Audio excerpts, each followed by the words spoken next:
नमस्कार साथियों, वेलकम है एक बार फिर से आप सभी का आज की इस क्लास में, जिसमें हम एग्जाम से रिलेटेड कुछ और इम्पोर्टेंट क्वेश्चंस के बारे में बात करने वाले हैं। इससे पहले हम एक क्लास कर चुके हैं, तो अगर आपने वो क्लास नहीं देखी है तो इस वीडियो के नीचे आपको उस क्लास का लिंक मिल जाएगा, आप उसे देख सकते हैं। तो आज की जो क्लास है इसमें भी हम 10th लेवल के एडवांस मैथ के कुछ और इम्पोर्टेंट क्वेश्चन डिस्कस करेंगे। तो क्लास को एंड तक जरूर देखिएगा, आपको बेनिफिट होगा। ठीक है, तो शुरू करने से पहले मेरी ओर से कल के एग्जाम के लिए आपको बेस्ट विशेस। आप अपना बेस्ट देना, एग्जाम अच्छे से करके आना। ठीक है, तो आपने अपनी तरफ से कमी नहीं छोड़नी बस। ठीक, तो क्लास का जो फर्स्ट क्वेश्चन है भाई, वो आपके सामने स्क्रीन पर आ चुका है। In figure, if PA and PB are tangents to the circle with center O such that angle APB equal to 50 degree, then angle OAB is equal to। तो ये इस क्वेश्चन में डायग्राम दे रखा है आपको। डायग्राम एक बार दिखा देते हैं। क्वेश्चन में ये कह रहा है, भाई जो हिंदी वाले हैं उनको समझा रहा हूं मैं। इस क्वेश्चन में कह रहा है कि PA और PB एक वृत्त की दो स्पर्श रेखाएं हैं। यहाँ पर एंगल ए पी बी जो है वो 50 डिग्री दे रहा है और आपसे पूछ रहा है कि ओ ए बी ये वाला जो एंगल बन रहा है ए पर, ये कितने डिग्री का होगा, ये आपसे पूछा जा रहा है। तो भाई बिल्कुल भी टेंशन नहीं लेनी, आप सीधा सीधा आंसर याद रखना। इसका इसका हाफ जो है वो यहाँ पर बनता है, यानी कि ये 50 है तो यहाँ पर ये कितना बनेगा, 25 डिग्री का बनेगा। ठीक है, तो अब आप कहोगे कि सर जी ऐसे क्या क्या याद रहेगा। मैं थोड़ी सी बातें बता देता हूँ आपको, उससे ये चीज याद रहेगी आपको। ठीक है, ये जो डायग्राम है मैं एक बार थोड़ा सा बना दूं भाई। किसी को लगेगा बोला सर डायग्राम तो बना हुआ है, तो भाई आपको बता दें वो वर्चुअल डायग्राम है, उसका वास्तविकता में कोई एग्जिस्टेंस नहीं है। ठीक है, वो बस स्क्रीन पर दिखाई दे रहा है आपको। ठीक, तो ये एंगल आपको 50 डिग्री दिखाई दे रहा है। एक आध पॉइंट और बता रहा हूं, उनको ध्यान से सुनना। ये सेंटर है।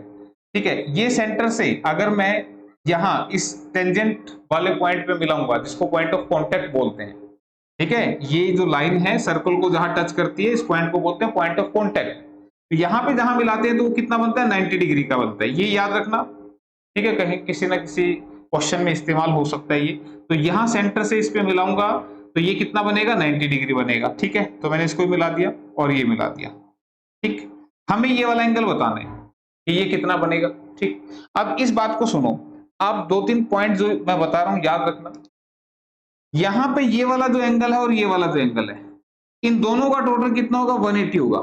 ठीक है, ये दोनों का एंगल टोटल कितना होगा, 180। तो तुम मुझे बताओ अगर ये 50 है तो ये कितना होगा, 130। ठीक है, तो ये प्रॉपर्टी आपने याद रखनी है कि ये इस तरह से जब एक्सटीरियर पॉइंट से, बाह्य बिंदु से हम वृत्त की दो स्पर्श रेखा खींचेंगे तो यहाँ वाला और सेंटर वाला जो एंगल होगा, इनका टोटल कितना होगा, 180 होगा। यानी कि ये सप्लीमेंट्री यानी कि संपूरक होंगे। ठीक है, तो ये 50 था तो ये 130 हो गया। क्लियर है यहां तक बात।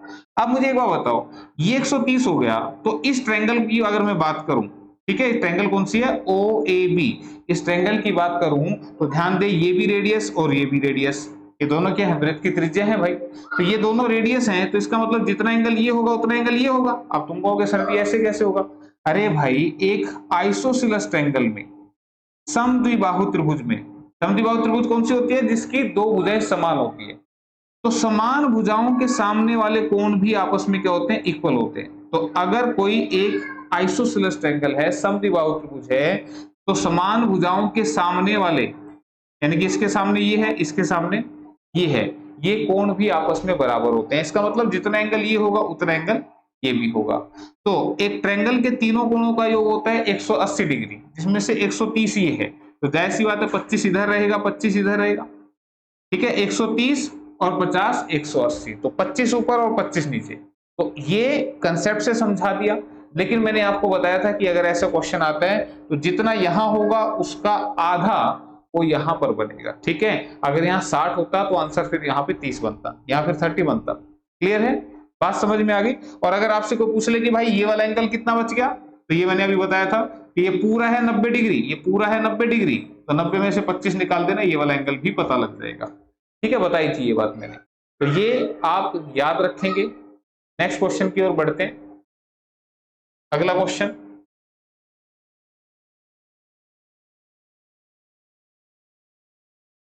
if two tangents inclined at an angle 60 degree are drawn to a circle of radius 3 centimetre, then length of each tangent is equal to, प्रत्येक जो स्पर्श रेखा है उसकी लंबाई आपसे पूछना चाह रहा है। तो पहले इसका डायग्राम यहां पर बनाना पड़ेगा। देखो पिछले में डायग्राम दिया था, इसमें नहीं दे रखा।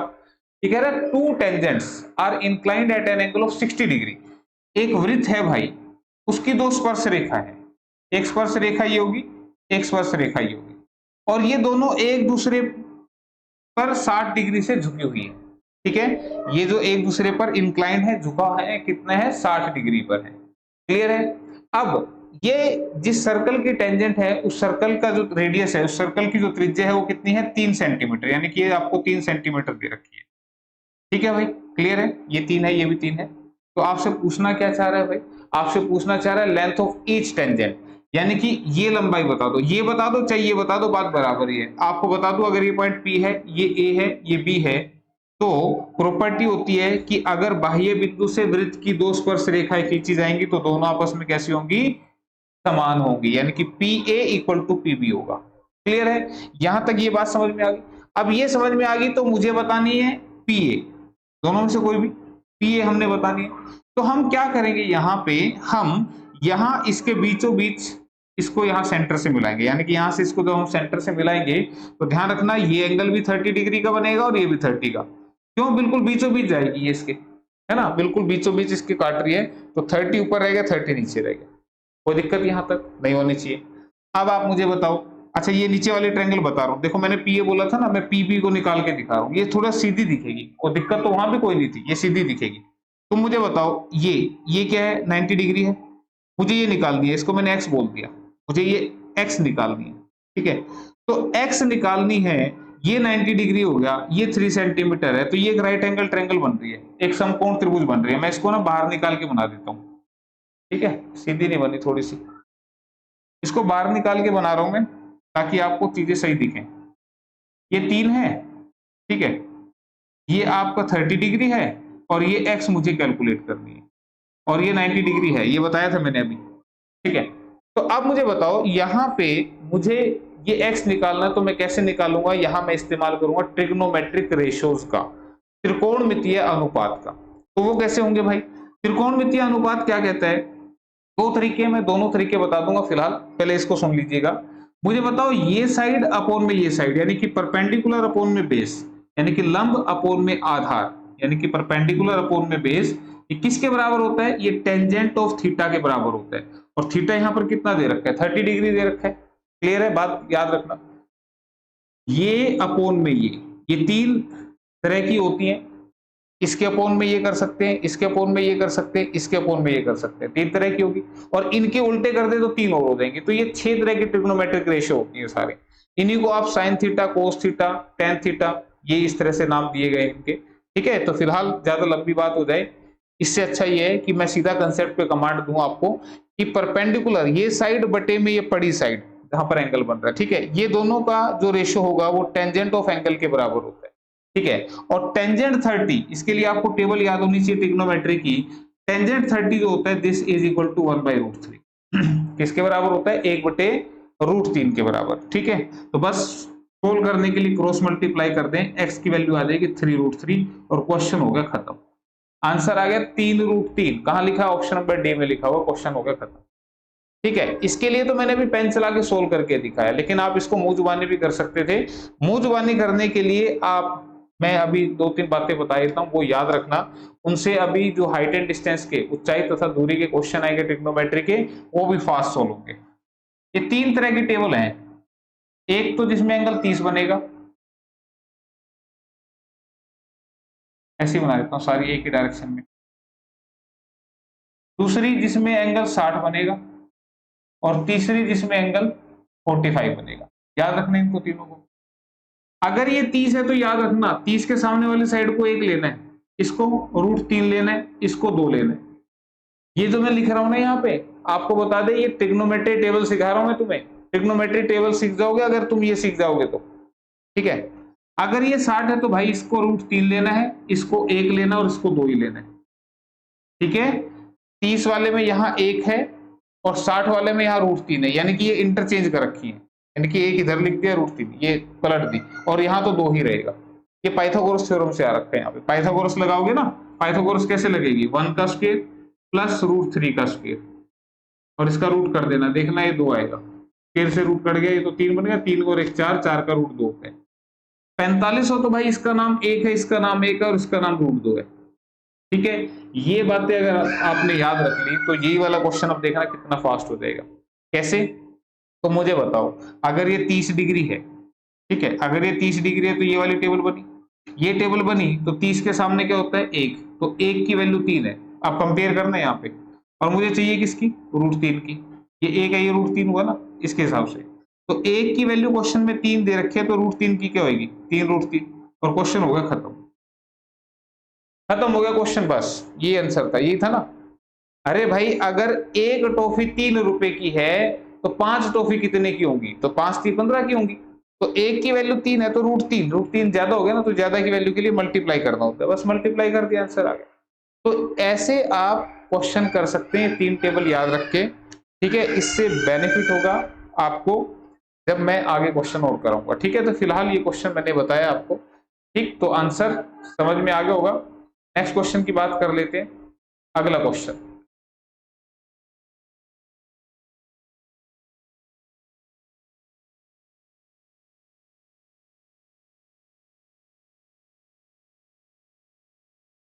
हाँ जी, क्वेश्चन क्या कह रहे हैं, given that sin theta equal to a by b then cos theta is equal to. ठीक है, sin थीटा आपको a बाई बी दे रखा है, तो फिर से आपने राइट एंगल बनानी है, समकोण त्रिभुज बनानी है। ठीक है, याद रखना साइन क्या होता है, ये साइड अपोन में ये बड़ी साइड। ठीक है, इसको बोलते हैं परपेंडिकुलर, इसको बोलते हैं बेस, इसको बोलते हैं हाइपोटेन्यूज। ये क्या है, लंब, ये क्या है, आधार, ये सबसे बड़ा क्या है, कर्व। ठीक है, मैं बता देता हूं यहाँ पे, अगर मैं ये सबसे लंबी साइड, सबसे लंबी नहीं, सॉरी, सबसे खड़ी साइड, ये खड़ी साइड है, परपेंडिकुलर जो है, इसको सबसे बड़ी साइड से डिवाइड करूंगा, तो इसी को हम साइन थीटा बोलते हैं भाई। इसी को क्या बोलते हैं हम, साइन थीटा बोलते हैं। अगर मैं बेस को डिवाइड कर दूं इस सबसे बड़ी साइड से, हाइपोटेन्यूज सबसे बड़ी होती है साइड, ठीक है, तो ये क्या बन जाता है भाई, कोस थीटा बन जाता है।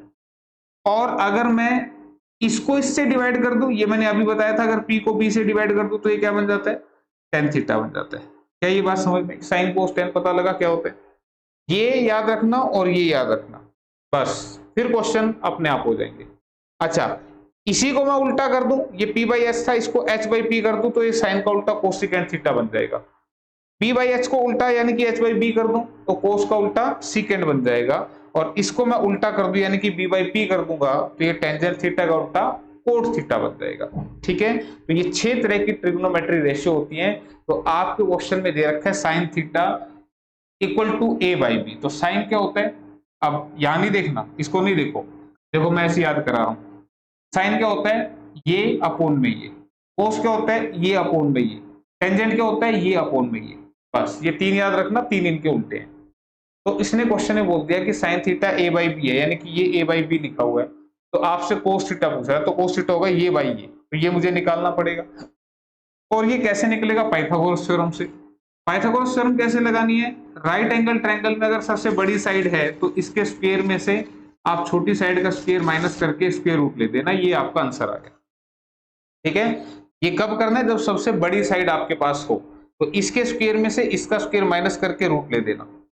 ठीक है, क्लियर है, बात समझ में आ गई। तो ये अगर समझ में आ गई तो आपसे पूछ रहा था कोस थीटा, तो कोस थीटा क्या होगा, this is b square minus a square, ये अपोन में ये, अपोन में भी, तो दिख रहा है कहीं पर, देखो एक बार, तो आंसर देखो क्या बन रहा है, ऑप्शन सी में बन रहा है, B square minus a square upon में, रूट के अंदर ये है और अपोन में बी लिखा हुआ है।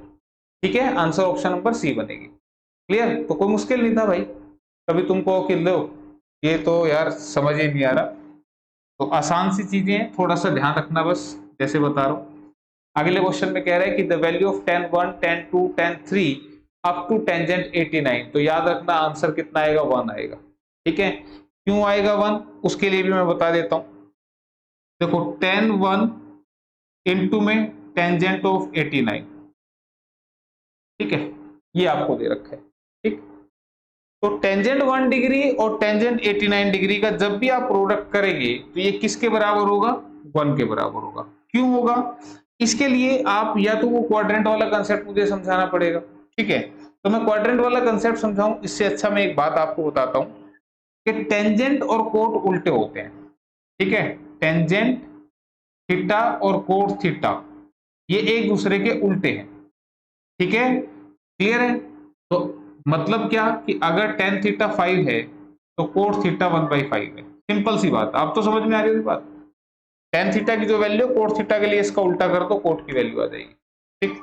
तो यहां से मैं आपको ये समझाना चाह रहा हूं कि ये 1 क्यों होता है कि जो टेंजेंट की वैल्यू है किसी पर्टिकुलर एंगल पे वही कोट की भी वैल्यू होगी उस एंगल पे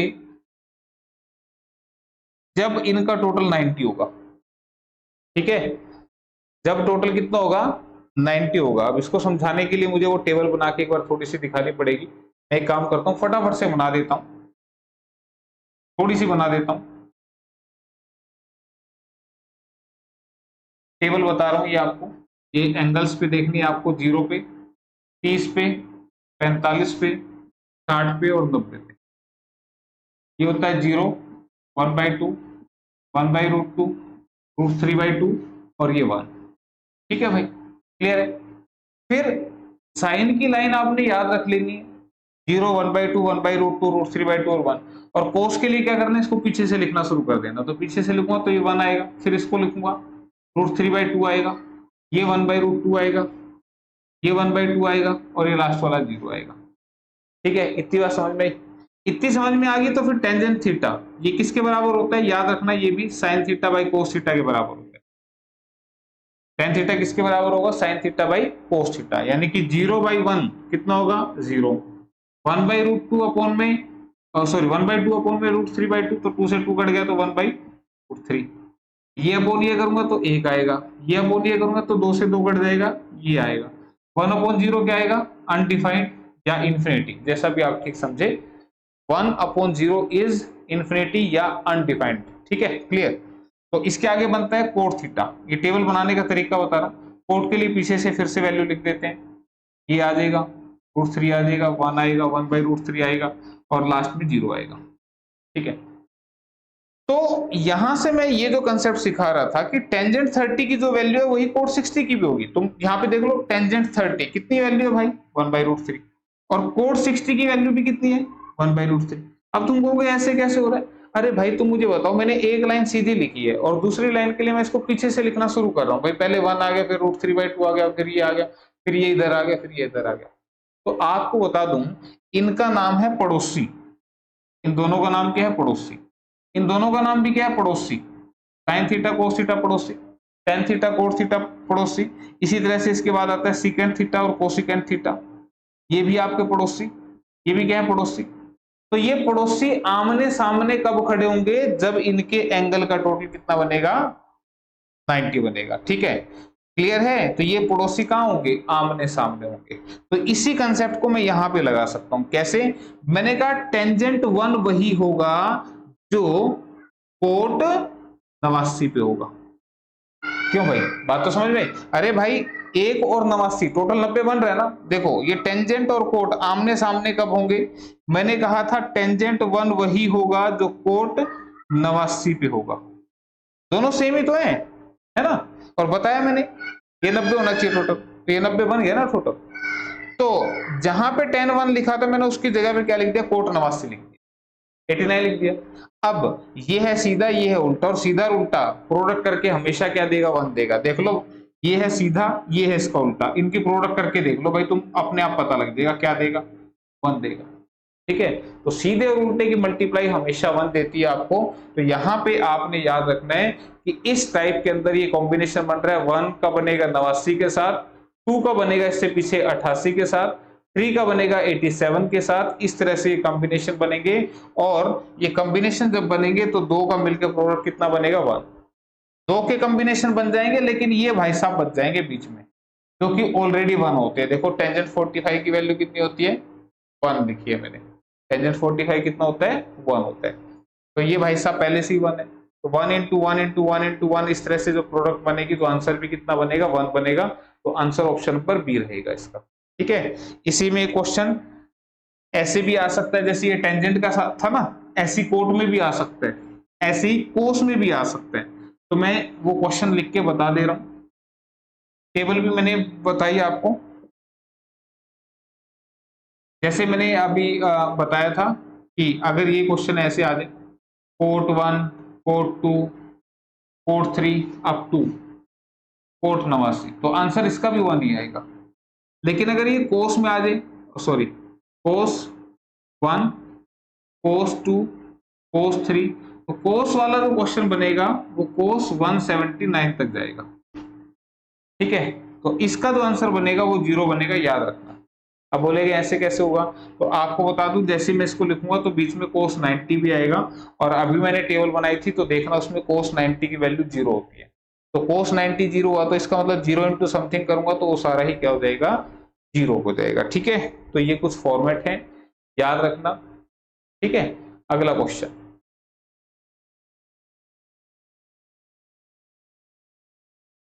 और एज इट इज आते हैं ये, जैसे मैं लिख के बता रहा हूं यहाँ पे, if triangle ABC is right angled at C, then the value of cos A plus B is, कह रहा है कि ABC एक समकोण त्रिभुज है कोण C पर, तो cos A plus B का मान क्या होगा। तो देखो, अगर मैं ये ट्रायंगल आपको बना के दिखाऊं तो ये कुछ इस तरह की हुई, इसमें ये A है, ये B है और ये C है। ध्यान दीजिएगा, ऐसे ही तो दे रहा है वो। ठीक है, तो A B C ये एक राइट एंगल ट्रायंगल है एंगल C पर, कोण C पर ये समकोण है। ठीक है, तो cos A प्लस B आपको बताना है। तो तुम मुझे एक बात बताओ सिंपल सी, angle A plus angle B, angle वैसे ऐसे लिखा जाता है ना, ये ऐसे लिखा जाता है। तो A plus B plus C कितना होता है, 180 डिग्री होता है कि नहीं होता है 180? बिल्कुल होता है, सबको मालूम है। लेकिन C की वैल्यू तो कितनी है भाई, 90 डिग्री दे रखी है। तो C की वैल्यू 90 है, तो मुझे बताओ angle A plus B plus 90 180 हो गया। यहाँ से एंगल A प्लस बी किसके बराबर आएगा, ये 90 उधर जाके माइनस हो गया तो कितना बना 90। तो A प्लस बी की वैल्यू 90 आ गई। A प्लस बी की वैल्यू पता लग गई तो फिर यहाँ पे रख दो ना, cos of A plus B तो पूछ रहा था हमसे, तो cos 90 क्या होगा, 0 होगा।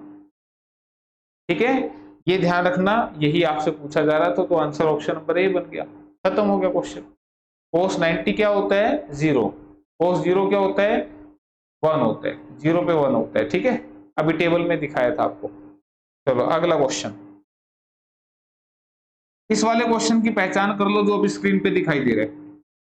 ये वाला क्वेश्चन आ जाए ना तो आंसर क्या बनेगा, इसका आंसर वही बनेगा जो ऊपर दे रखा है। ठीक है, आप कहोगे इसका आंसर कैसे बना सर जी, बन अभी बता देते हैं। मुझे बताओ साइन ए प्लस साइन स्क्वायर ए, साइन ए प्लस साइन स्क्वायर ए, ये किसके बराबर दे रखा है, 1 के बराबर। अगर साइन ए प्लस साइन स्क्वायर ए 1 के बराबर है तो कोस square A plus cos 4a की वैल्यू क्या होगी। ठीक है, तो आप यहाँ पे देखिएगा, यहां से साइन ए किसके बराबर हो जाएगा, ये साइन स्क्वायर उधर जाएगा तो 1 minus cos, sorry 1 minus sine square A हो गया। ये साइन उधर, साइन स्क्वायर ए उधर गया तो 1 माइनस साइन स्क्वायर हो गया। और 1 माइनस साइन स्क्वायर ए आइडेंटिटी से क्या होता है, कोस स्क्वायर ए। ठीक है, 3 तरह की आइडेंटिटी होती है, लिख रहा हूं मैं यहाँ पे, sine square A plus cos square A equal to 1, ये पहली आइडेंटिटी है। और यहीं से मैंने इस रिजल्ट को यूज किया, कैसे कि अगर मैं बात करूं साइन स्क्वायर ए की तो ये कोस स्क्वायर उधर जाके माइनस हो जाएगा। इसी तरह से मैं बात करूं अगर कोस स्क्वायर ए की तो ये साइन स्क्वायर उधर जाके माइनस हो जाएगा। ठीक है, तो इसी तरह से मैंने यहाँ पे लिख दिया, इस साइन स्क्वायर उधर जाएगा तो 1 माइनस साइन स्क्वायर हो गया, और 1 माइनस साइन स्क्वायर ए किसके बराबर होता है, कोस स्क्वायर ए के बराबर। ठीक है, तो पहली आइडेंटिटी ये है। दूसरी, secant square A minus tan square A equal to 1, और cosecant square A minus cot square A equal to 1, ये 3 आइडेंटिटी होती है। ठीक है, ये अगर समझ में आ गया तो यहां से अब साइन ए किसके बराबर आ रहा है, कोस स्क्वायर ए के बराबर। मुझे बताना क्या था, मुझे बताना था कोस square A plus cos 4a, ये किसके बराबर है ना भाई। तो तुम मुझे बताओ कोस स्क्वायर ए जहां भी मुझे दिखाई देगा उसकी जगह तो मैं साइन ए को रख सकता हूं, इसकी जगह तो मैंने साइन ए रख दिया प्लस में, cos 4a को मैं ऐसे लिख दूं cos स्क्वायर a का स्क्वायर, बात तो वही है भाई, है ना। अगर x की पावर 4 है तो मैं इसको x स्क्वायर का होल स्क्वायर लिख दूं तो बात तो अब भी वही है। वही मैंने किया यहाँ पे cos स्क्वायर a का स्क्वायर लिख दिया। और आपको पता है cos स्क्वायर a किसके बराबर है, sin a के बराबर। ये किसके बराबर है, sin a के बराबर। तो ये वाला स्क्वायर जो है ना यहाँ से उठ के यहाँ लगा दो, बात आई समझ में। तो ये sin a plus sine square a बन गया, जो कि 1 ऑलरेडी गिवन था, और ये इसका आंसर है। मैंने पहले ही कहा था इसका आंसर 1 बनेगा, ठीक है। ये तो हमें पहले से ही गिवन था, साइन ए प्लस साइन स्क्वायर किसके बराबर है, 1 के बराबर, ठीक है। तो इस तरीके से आप इसको कर दें। चलो फिर नेक्स्ट क्वेश्चन की तरफ बढ़ते हैं। अगला क्वेश्चन,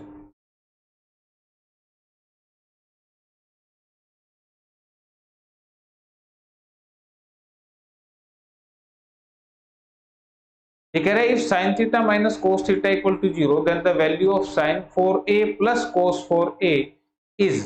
ये कह रहा है कि sine theta cos theta, sine theta minus cos theta ये 0 के बराबर है, ठीक है। तो इसको थोड़ा सा सिंप्लीफाई कर लेते हैं। कैसे, sine theta equal to cos theta लिख दें।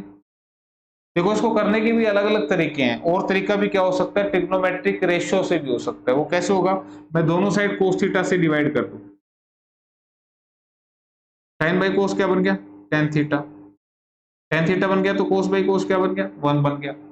मैंने क्या किया, इसको पहले उधर ले गया तो कोस थीटा प्लस का आ गया, फिर यहां से दोनों साइड मैंने कोस थीटा से डिवाइड कर दिया, तो कोस बाई कोस तो 1 हो गया, और साइन बाई कोस आपका टेंजेंट हो गया, बताया भी था मैंने।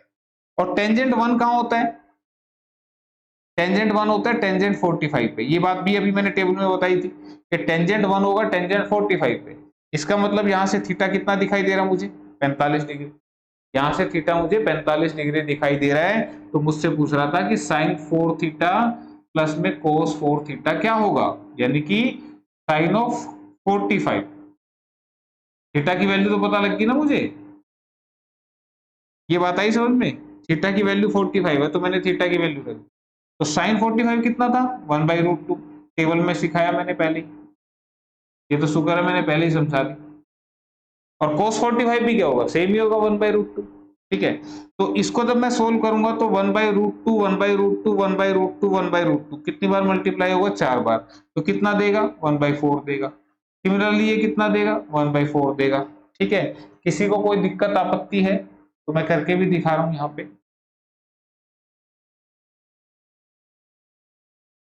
√2 मल्टीप्लाई में 2 होता है, ये भी 2 होता है, तो 2 दूनी 4, ये इस तरह से बनेगा। और बेस सेम हो तो एलसीएम लेने की जरूरत नहीं होती, एलसीएम 4 ही आएगा, ऊपर 1 + 1 कितना आएगा, 2 आएगा, और कट पिट के कितना बनेगा, 1/2। तो 1/2 इसका आंसर बनेगा, जो कि कहीं किसी ऑप्शन में नहीं दिखाई दे रहा अभी, अब ऑप्शन सी में दिखाई दे रहा है। तो right answer is option number C, ठीक है। तो ये करना था इसमें, ये करना था, या आप यहां से ऐसे भी कर सकते थे कि ये आपको गिवन था, तो यहां से आप बोलते कि sine theta equal to cos theta. और पड़ोसी का आमना सामना कब होता है, जब इन दोनों एंगल का टोटल कितना हो जाए, 90। तो 90 हो जाए, लेकिन साइन थीटा कोस थीटा के बराबर है, तो इसका मतलब ये भी 45 है, ये भी 45 है, ठीक है भाई, क्लियर। तो आप यहां से भी ये जो 45 हमने निकाला था, आप ऐसे भी एज्यूम कर सकते, क्लियर। ये दोनों आपस में इक्वल दे रखे थे ना, तो ये ध्यान रखना इस चीज को। अगला क्वेश्चन ले लेते हैं। A pole 6 meter high cast a shadow 2√3 meter long on the ground. Then the sun's elevation is। एक 6 मीटर लंबाई का पोल 2√3 मीटर लंबी एक परछाई बनाता है, तो सूर्य का उन्नयन कोण कितना होगा। तो क्वेश्चन मैं एक बार बता देता हूं आपको कि क्या दे रहे हैं।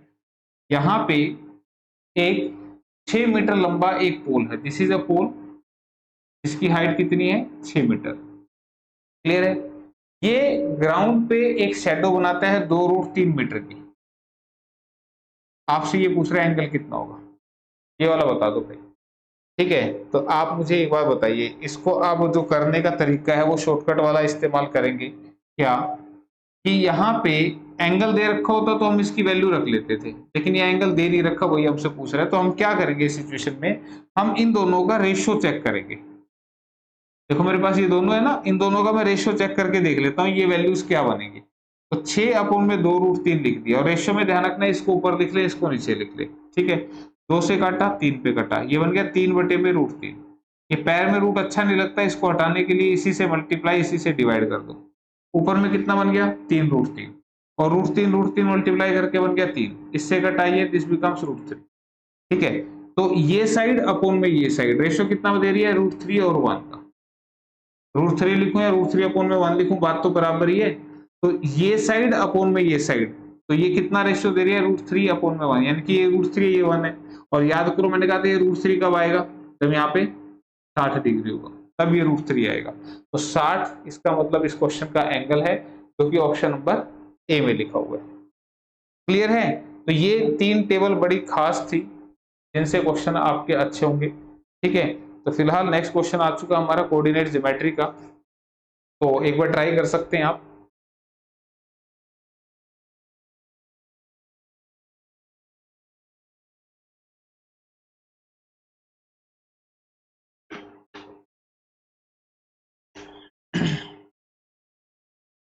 क्वेश्चन क्या है, पढ़ो एक बार ध्यान से।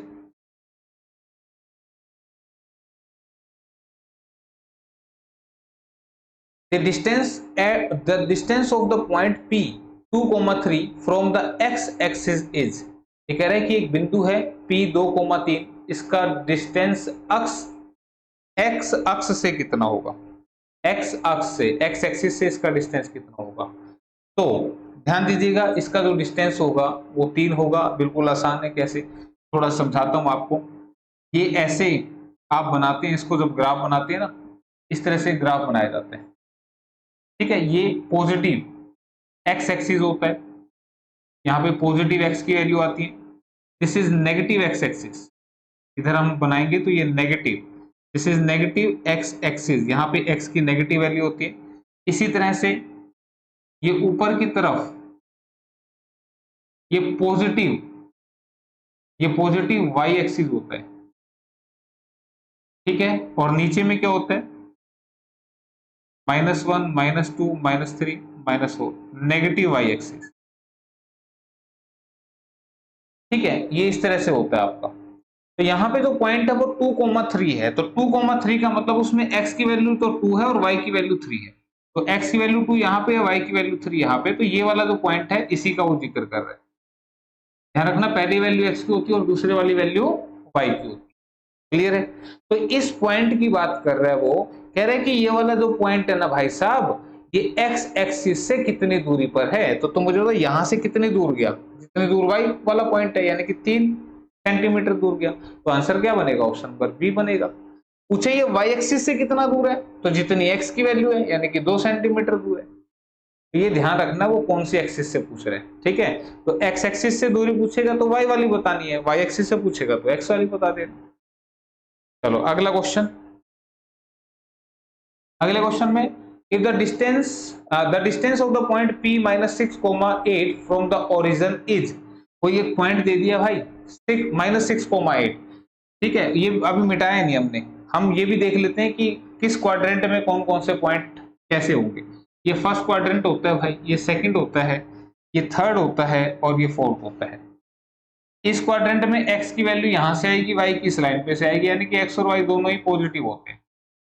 इस वाले क्वाड्रेंट के अंदर x की वैल्यू तो इस वाली लाइन से आएगी, यानी कि माइनस की आएगी, और y की वैल्यू इस लाइन से आएगी, यानी कि पॉजिटिव आएगी।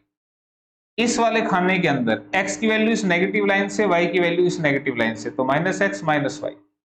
और लास्ट पॉइंट, इस वाले खाने में फोर्थ क्वाड्रेंट में x की वैल्यू इस प्लस वाले से आएगी और y की वैल्यू इस माइनस वाले से आएगी, ठीक है।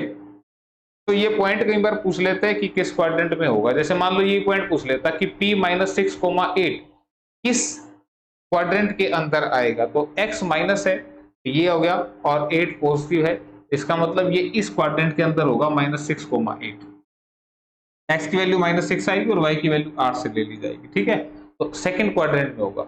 लेकिन कह रहा है कि वो जो पॉइंट होगा उसकी ओरिजिन से कितनी दूरी है, तो इसके लिए आपको डिस्टेंस फॉर्मूला पता होना चाहिए। डिस्टेंस फॉर्मूला क्या है, वैसे तो मैं इस क्वेश्चन को पहले ट्रिक से समझा देता हूँ। ओरिजिन कौन सा होता है भाई, जहां ये दो लाइनें टकरा रही थी ना आपस में, इसको ओरिजिन बोलते हैं, जहां पे x और y दोनों की वैल्यू 0 0 होती है, ठीक है।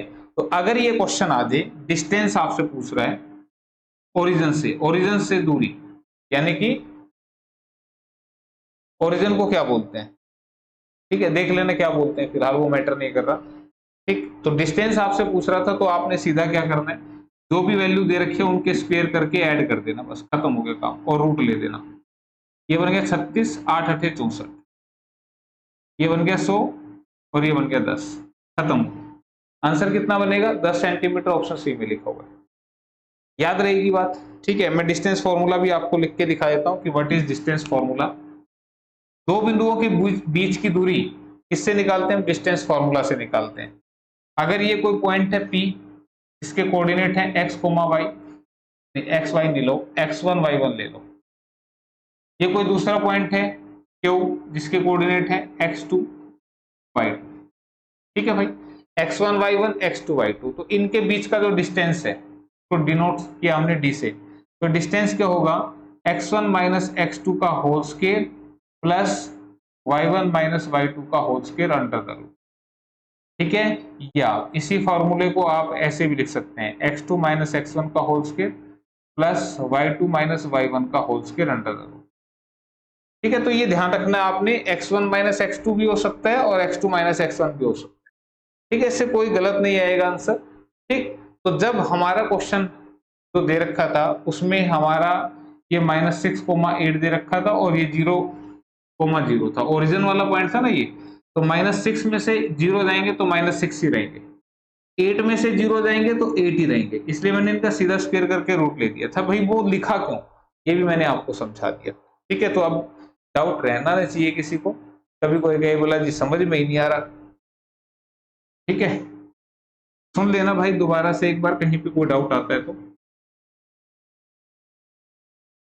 The area of a triangle with vertices A3, 0, B7, 0 and C8, 4 is, एक त्रिभुज है जिसके शीर्ष बिंदुओं के निर्देशांक आपको दे रखे हैं, आपसे पूछ रहा है इसका एरिया क्या होगा, ठीक है।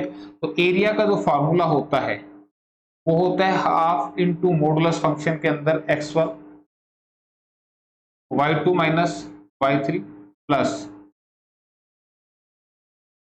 x2 y3 minus y1 plus फिर x3 y1 माइनस y2, ये फॉर्मूला है भाई एरिया का, ठीक है। अब या तो तुम फॉर्मूला रट्टा मारते रहना, मैं तो कह रहा हूं कि मत मारो, सिंपल सा पॉइंट है कि ये A है, ये B है और ये C है। A पॉइंट के कोऑर्डिनेट है 3 0, ये कौन से हैं 7 0 और लास्ट वाले कौन से हैं 8, 4, ठीक है। और आपसे एरिया पूछना चाह रहा है, तो एरिया निकालने के लिए ये फॉर्मूला आप लगाओगे। तो मैं कह रहा हूं इसको याद रखने का तरीका सुन लो, वो क्या है। इसके लिए आपने लिखना है हाफ, फिर लगाना मॉडुलस फंक्शन। मॉडुलस फंक्शन क्या करेगा, इसको जब हम कैलकुलेट करेंगे तो जो रिजल्ट अगर नेगेटिव आ गया तो मॉडुलस फंक्शन उसको पॉजिटिव बना देगा, बस इसका इतना काम है, ठीक है। अब इतनी बात अगर आपको समझ में आ गई तो अब आपने क्या करना है, ऐसा करने के बाद आपने ये जो पहले नंबर वाली वैल्यू है ना ABC, इनको लिख लो। पहले क्या लिख लो 3, फिर थोड़ा सा गैप लेके लिख लो 7 और फिर थोड़ा गैप देके लिख लो 8, याद रह जाएगा। मेरे ख्याल से इतना मुश्किल तो मैंने बताया नहीं, ठीक है। अब इनको है ना पॉइंट को थोड़ा सा अच्छा समझाने के लिए ना मैं ऐसे लिख रहा हूँ भाई एक बार, हालांकि मैं वहां से लिख देता लेकिन मैं चाहता हूं कि तुम्हारे भेजे में ना अभी सीधा का सीधा फिट हो जाए डायरेक्टली। 3 0 7 0 और 8 4 ये दे रखे थे, तो मैंने पहले ये 3 लिख लिया, फिर मैंने ये 7 लिख लिया गैप के साथ, फिर मैंने 8 लिख लिया, ठीक है। अब अगली वैल्यू कैसे लिखेंगे, फॉर्मूला मत देखो कोई भी, यहां से 3 लिखा है, इसमें से लिखा है ना जो, इसके बाद इसमें से नहीं लिखना, अगले वालों में से लिखना है, लेकिन सीक्वेंस में लिखना है। देखो इसमें से 3 ले रखा है तो इसको छोड़ दो, अब ये लिखना है 0 - 4, क्या लिखोगे 0 - 4, फिर प्लस का निशान लगा देना, ये वाली वैल्यू होगी भाई तुम्हारी, ठीक है। अब इसमें से 7 लिखा है, 7 लिख दिया तो इसको छोड़ दो, आगे बढ़ो 4 - 0, 4 - 0, फिर प्लस लगा दो, याद रहेगा। फिर से देखो किसी को नहीं समझ में आया, इसमें 8 लिखा है तो छोड़ दो, इसके बाद किसकी बारी आनी थी, इसकी, तो 0 - 0, बस। फिर भी किसी के समझ में नहीं आई मेरी बात तो ऊपर फॉर्मूला लिखा हुआ है, बस याद रखना ये x1 है, ये y1 है, ये x2 है, ये y2 है, ये x3 है, ये y3। मैं सारे बता दिए कि कौन कौन से हैं। ठीक है, तो इससे थोड़ा सा आसान हो जाएगा। तो 3 into -4 this is -12, 4 minus 0 4, 4 into 7 28, और 8 इंटू 0 दिस इज 0। तो यहाँ पे ये 1/2 और इसमें से इसको माइनस करेंगे तो कितना बनेगा 16। ठीक है, तो 16 बन गया, लेकिन किसका बना? प्लस का बना। हाँ, अगर ये माइनस के 16 बनते तो मॉडुलस फंक्शन उसको प्लस के 16 बना देता। तो 2 से काटा कितना बना? 8। तो आंसर बिकम्स 8। कहाँ लिखा है? ऑप्शन नंबर सी में लिखा हुआ। ठीक है, इस तरीके से करना था भाई। चलो अगला देख लो भाई, आगे तो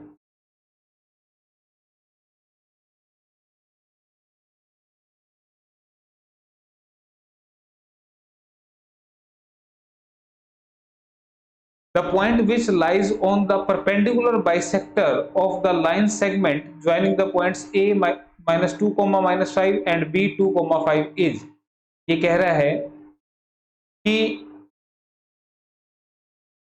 एक बिंदु है जो लंब समद्विभाजकों के परपेंडिकुलर बाइसेक्टर का मतलब होता है लंब समद्वि परपेंडिकुलर बाइसेक्टर, लंब समद्विभाजक ये बोलेंगे उसको, परपेंडिकुलर बाइसेक्टर को बोलेंगे लंब समद्विभाजक, यानी कि जो परपेंडिकुलर का भी काम करे और उसको दो इक्वल पार्ट्स में भी डिवाइड करे। ठीक है, एक पॉइंट जो लंब समद्विभाजक पे लाई करता है, किसको? जो ए बी लाइन को मिलाती है उसके। ठीक है, मैं डायग्राम से समझाता हूं भाई, किसी को दिक्कत नहीं आएगी। देखो मेरी बात को समझो, मैं तो यहाँ समझाने की कोशिश कर रहा हूं। लैंग्वेज जो है वो यहीं से एक्सप्लेन हो जाएगी। एक पॉइंट है ए जिसके कोऑर्डिनेट्स है -2 -5, एक पॉइंट है बी जिसके कोऑर्डिनेट है 2 5। ठीक है भाई, ये एक लाइन है। तो इस लाइन को एक परपेंडिकुलर बाइसेक्टर है, यानी कि लंब समद्विभाजक है। ठीक है, परपेंडिकुलर बाइसेक्टर को बोलते हैं लंब समद्विभाजक, यानी कि ये लाइन इस पर परपेंडिकुलर भी है और इसको दो इक्वल पार्ट्स में भी डिवाइड करती है, लंब समद्विभाजक है। ठीक है, तो पॉइंट इस लाइन के ऊपर है, इस वाले के ऊपर। तो आपसे पूछ रहे हैं वो पॉइंट कौन सा होगा, तो वो पॉइंट हमें यहाँ पे बताना है कि कौन सा होगा। तो ध्यान रखना, यहाँ पर हम लगाएंगे मिड पॉइंट फॉर्मूला, और वो पॉइंट निकालने के लिए मान लो वो पॉइंट है हमारा P ऑफ x, y। तो P ऑफ x, y निकालने के लिए मुझे क्या करना पड़ेगा? बस सिंपल सा ये वाला फंडा लगा देना, ये फॉर्मूला आपको देगा मिड पॉइंट। ठीक है, अच्छा किसी को फॉर्मूले याद नहीं होते तो कोई बात नहीं, टेंशन मत लो। This formula is mid point formula.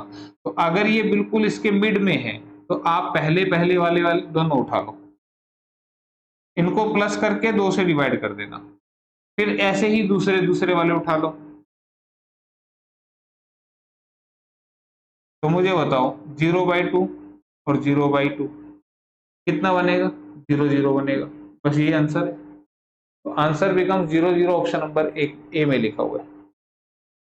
ठीक है भाई, कोई दिक्कत मेरे ख्याल से अब नहीं होगी, मैंने बताया है, समझाया है। फिर भी कहीं दिक्कत आती है तो दोबारा रिपीट करके देख लेना भाई, ये मत बोलना कि सर ने समझाया नहीं। The fourth vertex D of a parallelogram ABCD was whose three vertices are A -2,3, B 6,7 and C 8,3 is। ये कह रहा है एक समांतर चतुर्भुज ABCD जिसके 3 शीर्ष बिंदु क्रम से A, B और C आपको दे रखे हैं, तो चौथे शीर्ष बिंदु के निर्देशांक क्या होंगे ये आपसे पूछना चाह रहे हैं। तो इसको मैं यहाँ पर थोड़ा सा डायग्राम की मदद से दिखा दूं आपको। यहाँ ये पैरेललोग्राम है, this is A B C and D. तो ए के कोऑर्डिनेट कितने हैं? कोऑर्डिनेट का मतलब निर्देशांक। ठीक है, बी के कितने हैं? 6,7 और सी के कितने हैं भाई? 8,3। और आपसे पूछना है इसके कोऑर्डिनेट्स क्या होंगे? x, y। ठीक है, तो इसके लिए आपने क्या लगाना है? फिर से वही लगाना है, मिड पॉइंट फार्मूला। क्या लगाएंगे? मिड पॉइंट फार्मूला, जो मैंने अभी समझाया। और मिड पॉइंट क्यों लगाएंगे? कि अगर मैं इसके डायगोनल को मिला दूं, विकर्णों को मिला दूं, ये एक दूसरे को बिल्कुल मिड पॉइंट पे काटेंगे, यानी कि ये दोनों हिस्से बराबर होंगे और ये दोनों हिस्से भी आपस में क्या होंगे? बराबर होंगे। क्लियर है? ये बात समझ में आ गई?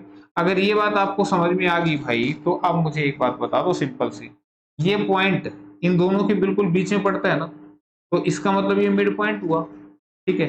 और अगर ये मिड पॉइंट हो, तो मैंने अभी अभी मिड पॉइंट फार्मूला समझाया था कि दोनों ये वाले पहले पहले वाले है ना, दोनों पहले वाले वाले इनको ऐड करके 2 से डिवाइड कर दो। सिमिलरली जो दोनों बाद वाले हैं इनको ऐड करके 2 से डिवाइड कर दो। ये इस पी पॉइंट के कोऑर्डिनेट आ जाएंगे। इसको ना ए भी लिख लेते हैं क्योंकि ऊपर एक्स वाई मैंने पहले लिख लिया। कितना बनेगा 6/2 और 6/2, दिस इज इक्वल टू 3 ठीक है। तो इस पॉइंट के कोऑर्डिनेट मुझे पता लग चुके हैं 3,3 और ये किससे निकाले मैंने, मिड पॉइंट फार्मूला से। ठीक है, ये मिड पॉइंट फार्मूला मैंने लगा दिया। और मिड पॉइंट फार्मूला कब लगेगा, जब ये पॉइंट इसके बिल्कुल बीचों बीच हो, तब मिड पॉइंट फार्मूला लगेगा। ठीक, तो फिर से एक बार मिड पॉइंट फार्मूला लगाना पड़ेगा क्योंकि मुझे तो ये दोनों बताने थे। तो तुम यहाँ पे बताओ, क्या इस लाइन का बिल्कुल मिड पॉइंट नहीं है ये? अभी तो मैंने बताया ये दोनों इससे बराबर होंगे। तो अगर ये मिड पॉइंट है तो ये वाला प्लस ये वाला, यानी कि x प्लस 6 और डिवाइड बाई 2 करूंगा तो ध्यान दो कौन से वाला आएगा, पहले वाला आएगा। मैंने जब -2 + 8 डिवाइड बाई 2 किया था तो मेरा पहले वाला यानी कौन सा x आया था और ये मेरा y आया था। ठीक है, x और y का मतलब a और b आए थे भाई। यहाँ x और y दूसरे है ना, a और b आ गए थे। ये बात आई समझ में? ठीक है, यहाँ x y मैंने लिख दिया गलती से, a और b थे। सिमिलरली मैं कहूं कि x प्लस 6/2 करूंगा तो मेरा क्या आ जाएगा, ये आ जाएगा। ठीक है भाई, x प्लस 6/2 करूंगा तो a आ जाएगा और a की वैल्यू मैंने अभी निकाली, कितनी होती है 6/2, 6/2 2 से 2 उठ गया। x की वैल्यू क्या आ गई, ये 6 इधर आके 0 हो गया माइनस, x की वैल्यू आ गई। ठीक है, अब मान लो ये किसी को पता ही ना लगो, फिर से सुनो। तुम मुझे बताओ, ये वाली वैल्यू प्लस ये वाली वैल्यू यानी कि y प्लस 7 प्लस करके 2 से डिवाइड कर दूंगा तो क्या ये नहीं आ जाएगा? बिल्कुल आ जाएगा, अभी तो बताया मैंने, ये बीच वाला आ जाएगा। इसका मतलब इसका नाम क्या है, b है। और b की वैल्यू आपकी क्या निकली हुई है, b की वैल्यू कहाँ निकाली थी मैंने, ये 6/2, दिस इज अगेन 6/2 से 2 कट गया। y प्लस 7 6 है तो y की वैल्यू क्या आ गई, -1। ठीक है, क्या वैल्यू आ रही है, -1। तो आपसे x, y पूछ रहा था तो x की वैल्यू हमने पहले निकाल ली थी। कितनी आई थी भाई x की वैल्यू, कहाँ निकाली, ये आ गई 0। और y की कितनी आ रही है, -1। तो right answer is 0, -1, option number B में लिखा हुआ है। ठीक है, क्लियर। तो ये तरीका आपने लगाना था इस क्वेश्चन के लिए। फिलहाल अगले क्वेश्चन की तरफ बढ़ते हैं।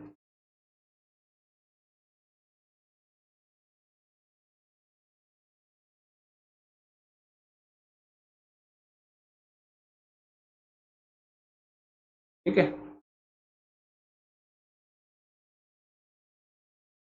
if the point 2P21 lies on the line segment joining points A 4,2 and B 8,4 then, तो इनमें से क्या सही होगा ये हमसे पूछ रहा है। एक पॉइंट है P 2,1, ये लाई कर रहा है, एक लाइन सेगमेंट को जोड़ रहे हैं दो बिंदु। ठीक है, ये दो पॉइंट हैं, एक का नाम है क्या, दिस इज A 4,2 और दूसरा पॉइंट है B 8,4। ठीक है, मतलब क्या भाई, ये दो पॉइंट है, इनको हमने ज्वाइन कर दिया तो एक लाइन आ गई। एक पॉइंट है P, वो इस लाइन पे जो है वो कहीं ना कहीं लाई करता है, वो इसके इधर भी हो सकता है, इधर भी हो सकता है, इसके बीच में भी हो सकता है, कहीं भी हो सकता है। तो हम एक काम करते हैं, अपने पास से हम पॉइंट ले लेते हैं 2,1, P 2,1। ठीक है, ये कोई भी पॉइंट है। ठीक है, मैंने बोला कि ये इधर भी हो सकता है, बाहर भी हो सकता है, इधर भी हो सकता है, ये बीच में भी कहीं हो सकता है। बस हमें कंसेप्ट को समझना है, मेन कंसेप्ट क्या है।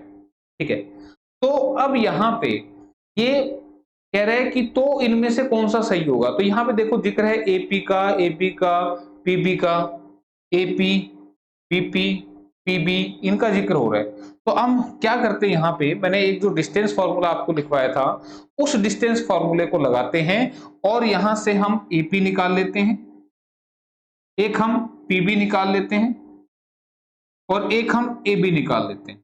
ये तीनों हम निकाल लेते हैं डिस्टेंस फॉर्मूले की मदद से। मैंने पहले लिखवा दिया था आपको डिस्टेंस फॉर्मूला क्या था, बताया था मैंने आपको डिस्टेंस फॉर्मूला।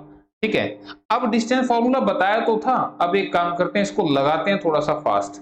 लेकिन उसके लिए आपको ये बात समझ में आनी चाहिए, मैंने जब ये लाइन बनाई थी ना, ऐसे लाइन बनाई थी मैंने अभी, है ना, तो ये अगर आपको लगाना है तो बस ये चीज याद रखना जो मैं आप बताऊंगा।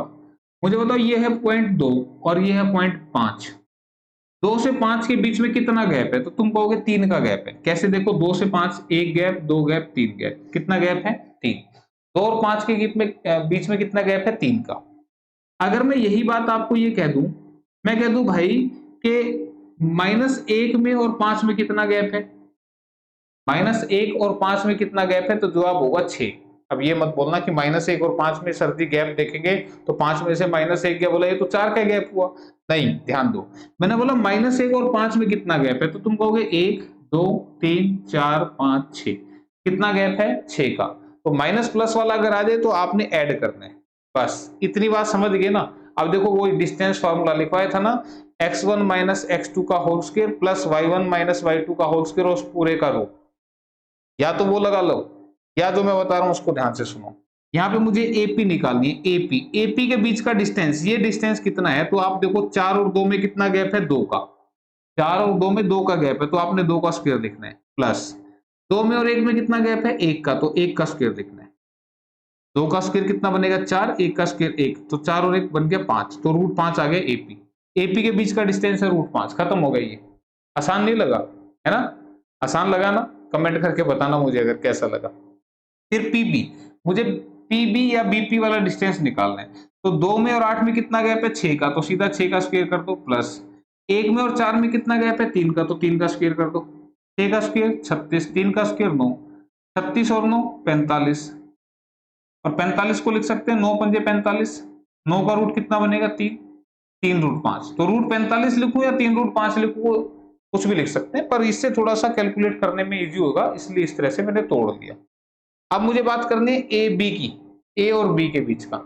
4 और 8 में कितना गैप है भाई? 4 का, तो 4 का स्क्वायर कर दो, प्लस 2 में और 4 में कितना गैप है? 2 का, तो 2 का स्क्वायर कर दो, रूट कर दो। 4 का स्क्वायर 16, 2 का स्क्वायर 4, 16 और 4 हो गए 20।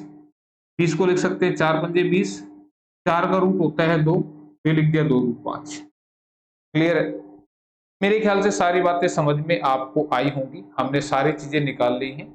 अब हम देखेंगे कि कौन सा आंसर हमारा सही है। पहला ऑप्शन कह रहा है कि एपी जो है वो 1/3 है एबी का। एपी, एपी यानी कि ये 1/3 है एबी का। एबी कितनी है? 2√5। तो 2√5 का 1/3 अगर मैं करूंगा तो ये इसके बराबर तो नहीं आएगा भाई। इसका मतलब फर्स्ट ऑप्शन तो आंसर है ही नहीं, फर्स्ट ऑप्शन आंसर नहीं। Second option, second option AP equal to PB. AP equal to PB, क्या ये दोनों बराबर दिख रहे हैं तुम्हें? ये 3√5 है, ये √5 है, तो सेकंड वाला भी आंसर नहीं, सेकंड ऑप्शन भी आंसर नहीं है। Third option, PB equal to 1/3 of AB.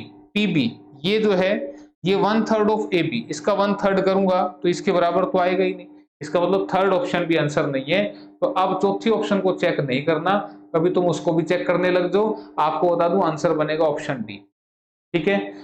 नहीं किसी के लग रहा कि भाई ये है भी कि नहीं, तो एक बार चेक करके दिखा रहा हूं। AP equal to half of AB. AP कौन सा है भाई? ये है एपी। एपी जो है वो हाफ ऑफ एबी है, तो मुझे बताओ एबी कितनी है? 2√5। इसका हाफ कर दो, हाफ करूंगा तो रूट से रूट, ये 2 से 2 कट गया, कितना बना? √5। और यही तो है एपी के बराबर। तो आंसर ऑप्शन नंबर डी बनेगा भाई। क्लियर है? बात मेरे ख्याल से समझ में आई होगी कि मैं क्या समझाना चाह रहा हूं। ठीक है, तो इस तरीके से आप क्वेश्चन को करेंगे। अगले क्वेश्चन की तरफ बढ़ चलते हैं। Next question, if the distance between the points 4, p and 1, 5 is 5, then the value of p is, p का मान पूछ रहा है। तो तुम मुझे बताओ 4, p, एक पॉइंट तो ये है और दूसरा पॉइंट कौन सा है? 1, 0, और इनके बीच का डिस्टेंस आपको 5 बता दिया, तो p की वैल्यू पूछ रहा है। तो अब मुझे डिस्टेंस फॉर्मूला लगाना पड़ेगा। कैसे? ये माइनस ये, यानी कि 4 - 1 का स्क्वायर प्लस p - 0 का स्क्वायर, और इसका रूट करते हैं तो ये किसके बराबर होता है? डिस्टेंस के बराबर होता है। ये डिस्टेंस फार्मूला मैंने लिख के भी दिखाया था पूरा आज आपको।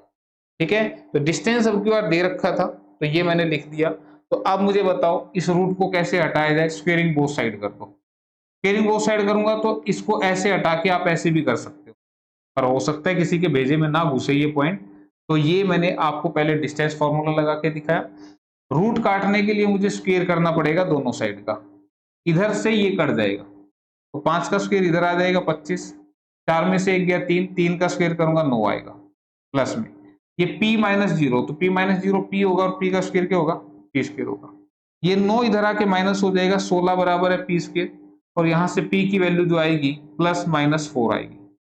ठीक है, p स्क्वायर अगर 16 है तो p की वैल्यू प्लस माइनस 4 आएगी, तो आंसर बनेगा ऑप्शन नंबर डी। ठीक है, क्लियर। ये मैं समझा देता हूं, पी स्क्वायर जो है 16, तो आप मुझे बताओ 4 का स्क्वायर भी 16 देगा आपको और माइनस 4 का स्क्वायर भी 16 देगा, इसलिए प्लस माइनस करके लिखा था यहाँ पे। पी स्क्वायर अगर 16 है तो इसका मतलब पी की दो वैल्यू होंगी, एक प्लस वाली और एक माइनस वाली, तो plus minus 4 option B answer बनेगा। ठीक है भाई, चलो आया होगा समझ में, डिस्टेंस फार्मूला है। If the length of the diagonal of rhombus are 16 centimeter and 12 centimeter, then the length of the side of rhombus is। यदि एक समचतुर्भुज के विकर्णों की लंबाई क्रमशः 16 सेंटीमीटर व 12 सेंटीमीटर हो, तो समचतुर्भुज की भुजा की लंबाई कितनी होगी। तो सबसे पहले समचतुर्भुज होती कैसी है भाई, इसकी सारी साइड आपस में क्या हो, बराबर हो। ये सारी साइड आपस में कैसी है, बराबर है। तो इसके विकर्ण दे रखे हैं, ये इसके डायगोनल है। ध्यान रखना इसके डायगोनल पहली बात तो 90 पे कट करेंगे, याद रखना रोम्बस के समचतुर्भुज के विकर्ण इस पे कट करेंगे 90 पे। ये होगा 16, ये 16 होगा तो इसका मतलब ये 8 8 होगा, ये बीचों बीच कट करेंगे एक दूसरे को। ये पूरा 16 था तो 8 इधर 8 इधर, ये पूरा कितना है 12, तो इसका मतलब 6 इधर 6 इधर। ठीक है, तो आपसे पूछना चाह रहा है इसकी साइड कितनी होगी, तो साइड सारी बराबर होंगी, कोई भी एक बता दो। तो हम क्या करते हैं, इस वाले ट्रायंगल का इस्तेमाल करते हैं। ये है आपकी राइट एंगल ट्रायंगल समकोण त्रिभुज, ये 6 है ये 8 है। तो अगर आपको पाइथागोरस ट्रिपलेट याद है तो 6 8 10 का ट्रिपलेट होता है, तो ये 10 आ जाएगी, क्वेश्चन हो गया खत्म, आंसर आ गया ऑप्शन बी। ठीक है, फिर भी हो सकता है किसी बच्चे को ना याद हो, परेशानी में हड़बड़ाहट में वो ना याद आए, तो उस सिचुएशन में पाइथागोरस थ्योरम लगा लेना। और पाइथागोरस थ्योरम क्या कहती है कि सबसे बड़ी साइड अगर आपको निकालनी है तो दोनों छोटी साइड के स्क्वायर का टोटल करके रूट ले देना, दोनों छोटी साइड के स्क्वायर का टोटल करके रूट ले देना। तो 6 का स्क्वायर 36, 8 का स्क्वायर 64, दोनों का टोटल करूंगा तो 100 और 100 का रूट कितना 10, आंसर आ गया। ठीक है, तो ये करना था। अगला क्वेश्चन,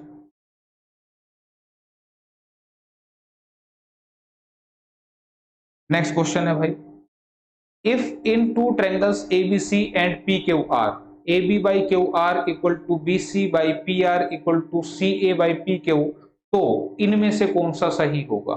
तो इसके लिए मैं दोनों ट्रायंगल बना लेता हूं। एक ट्रायंगल मैंने बना ली ABC और दूसरे ट्रायंगल हमारी कौन सी है, PQR। तो ट्रायंगल बना लो, बना ली भाई। ठीक है, अब यहां से रेशियो पढ़ना है। ठीक है, यहां पे ये जो है ये आपका सिमिलरिटी का साइन है कि कौन कौन सी दो ट्रायंगल सिमिलर होंगी, तो इसके लिए मुझे रेशियो पढ़ना पड़ेगा। कौन सा, AB बाई QR। तो AB कौन सी है, ये वाली, बाई QR यानी कि ये वाली, ये सिंगल लाइन लिख दी मैंने, इस पे भी सिंगल लाइन लिख दी। ठीक है, जो AB बाई QR का रेशियो होगा वही BC बाई PR का भी होगा। BC कौन सी, ये वाली, वही PR कौन सी, ये वाली। ठीक है, और वही रेशियो होगा CA बाई PQ का, CA बाई PQ का। CA कौन सी है भाई, ये वाली, और PQ कौन सी है, ये वाली।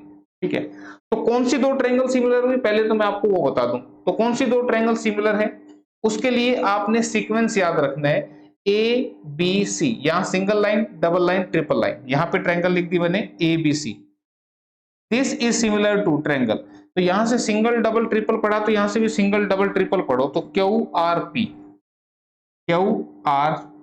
ये दोनों ट्रायंगल आपके सिमिलर होंगे। तो आप मुझे ऑप्शन से चेक करना है। ऑप्शन में देखिए क्या, PQR CAB के बराबर होगी, PQR CAB बिल्कुल सही है भाई। देखो मैं कैसे पढ़ रहा हूं इस चीज को, मैं कैसे पढ़ रहा हूं, ध्यान रखना मैं कैसे पढ़ रहा हूं। मैंने कहा फर्स्ट ऑप्शन कहती है क्या PQR CAB के सिमिलर होगी, तो P ये पहले पे बोला मैंने, फिर Q ये दूसरे पे बोला, ये तीसरे पे बोला, तो PQR है ना, ऐसी है ना। तो 1 2 3, तो इसका नंबर क्या हुआ 1, इसका नंबर हुआ 2, इसका नंबर हुआ 3, ये सिमिलर हैं तो ध्यान रखना सीक्वेंस मेंटेन रहना चाहिए। जैसे यहाँ मैंने सिंगल डबल और ट्रिपल वाला पढ़ा था ना, यहाँ मैंने ए बी सी पढ़ा था, सिंगल लाइन वाला फिर डबल लाइन वाला, इस तरह से पढ़ा था। तो यहाँ से क्यू आर पी ऐसे मेंटेन हुआ ना, तो यहाँ से मैं पढ़ रहा हूँ पी क्यू आर, तो इधर से पढ़ा जाएगा सी ए बी, तो सी ए बी लिखा हुआ है, बिल्कुल लिखा हुआ है, तो P Q R is similar to triangle C A B, तो ऑप्शन ए ही आपका आंसर बन जाएगा, आगे पढ़ने की जरूरत ही नहीं है।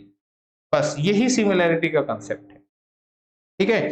तो अगर दो ट्रायंगल सिमिलर होते हैं, समरूप होते हैं, तो उस सिचुएशन में कोरस्पॉन्डिंग साइड का रेशियो जो होता है ना वो सेम होता है।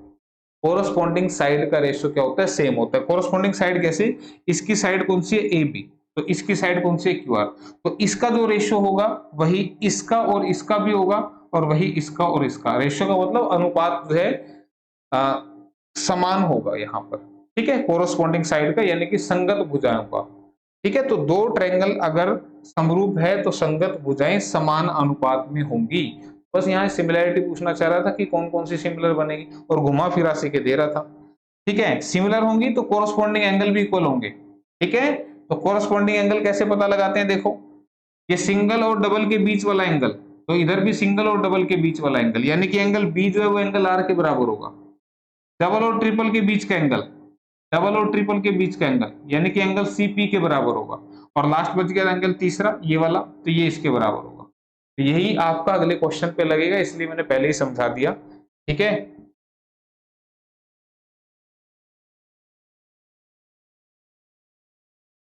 क्या कह रहे हैं, if in triangle ABC at D E F AB by DE equal to BC by FD, then they will be similar when, वो सिमिलर होंगे कब। पहले एक बार बना लेते हैं भाई, एक ABC है, ABC, देखो डायग्राम से ना थोड़ा से फास्ट समझ में आ जाता है, इसलिए मैं यहाँ पे डायग्राम बना रहा हूँ। DEF, तो देखो क्या दिया, AB by DE, AB by DE, तो AB कौन सी, ये, DE कौन सी भाई, ये वाली। AB by DE equal to BC by FD, BC by FD, BC कौन सी, ये, और FD कौन सी, ये, ठीक है। ध्यान रखना वहां पे चेंज कर दिया, BC by FD बोल दिया, BC by FD, ठीक है, क्लियर। तो अब मुझे बताओ, इतना समझ में आ गया, तो ये तीसरे वाली साइड जो है ये इसके बराबर होगी, ठीक है। तो यहां से मैं सिमिलैरिटी लिख के दिखाऊं, अभी अभी समझाया था मैंने, कैसे लिखूंगा, यहां से शुरू होता है सिंगल लाइन से, ए बी सी, पहले सिंगल वाला बोलना है फिर डबल वाला बोलना है, तो क्या बोलेंगे, triangle A B C is similar to triangle, इधर से बोलो सिंगल लाइन वाला फिर डबल लाइन वाला, तो ई डी एफ, ध्यान दो, इस पे ध्यान देना है भाई तुमने। देखो पहले सिंगल लाइन पे आना है फिर डबल पे चलेंगे, तो ए बी सी ऐसे बोला, तो सिंगल से शुरुआत करेंगे, तो अब ऐसे मत करना, बोला ई डी एफ, पहले सिंगल से डबल चलना है, तो ई डी एफ, तो सिंगल लाइन से डबल पे चले, तो ऐसे ई डी एफ बोलना है। कभी बोलो कि सर जी सिंगल लाइन तो यहां से शुरू है, तो मैं ऐसे बोल दें क्या, ऐसे नहीं बोला जाएगा, ध्यान रखना सिंगल से डबल पे चलना है आपने। तो अब एंगल ए किसके बराबर होगा, ई के बराबर, ध्यान दो एंगल ए किसके बराबर है भाई, सिंगल और ट्रिपल के बीच वाला है ना, सिंगल ट्रिपल के बराबर कौन सा हुआ, ऐसे, ये ए किसके बराबर, ई के, तो ये यहीं से बता दिया मैंने, बजाय कि मैं यहाँ पे दिखाऊं बार बार। ए बराबर है ई के, बी बराबर है डी के, और सी बराबर है एफ के, ठीक है। तो अब यहां से ये मैच करो, ए बराबर है डी के, तो ए बराबर है डी के, नहीं है भाई। बी बराबर है ई के, बी बराबर है ई के, ये भी नहीं है भाई। बी बराबर है डी के, बी बराबर है डी के, ये बिल्कुल सही है, बी और डी आपस में बराबर है, तो ऑप्शन 3 आंसर बने, ठीक है। ये कंसेप्ट है इसका, क्लियर है, बात आई समझ में। तो ये एक बार नाम लिख लोगे तो आपको पता लग जाएगा, नहीं तो फिर आप यहां से ऐसे कर करके देख लेना, ठीक है। चलो अगला question,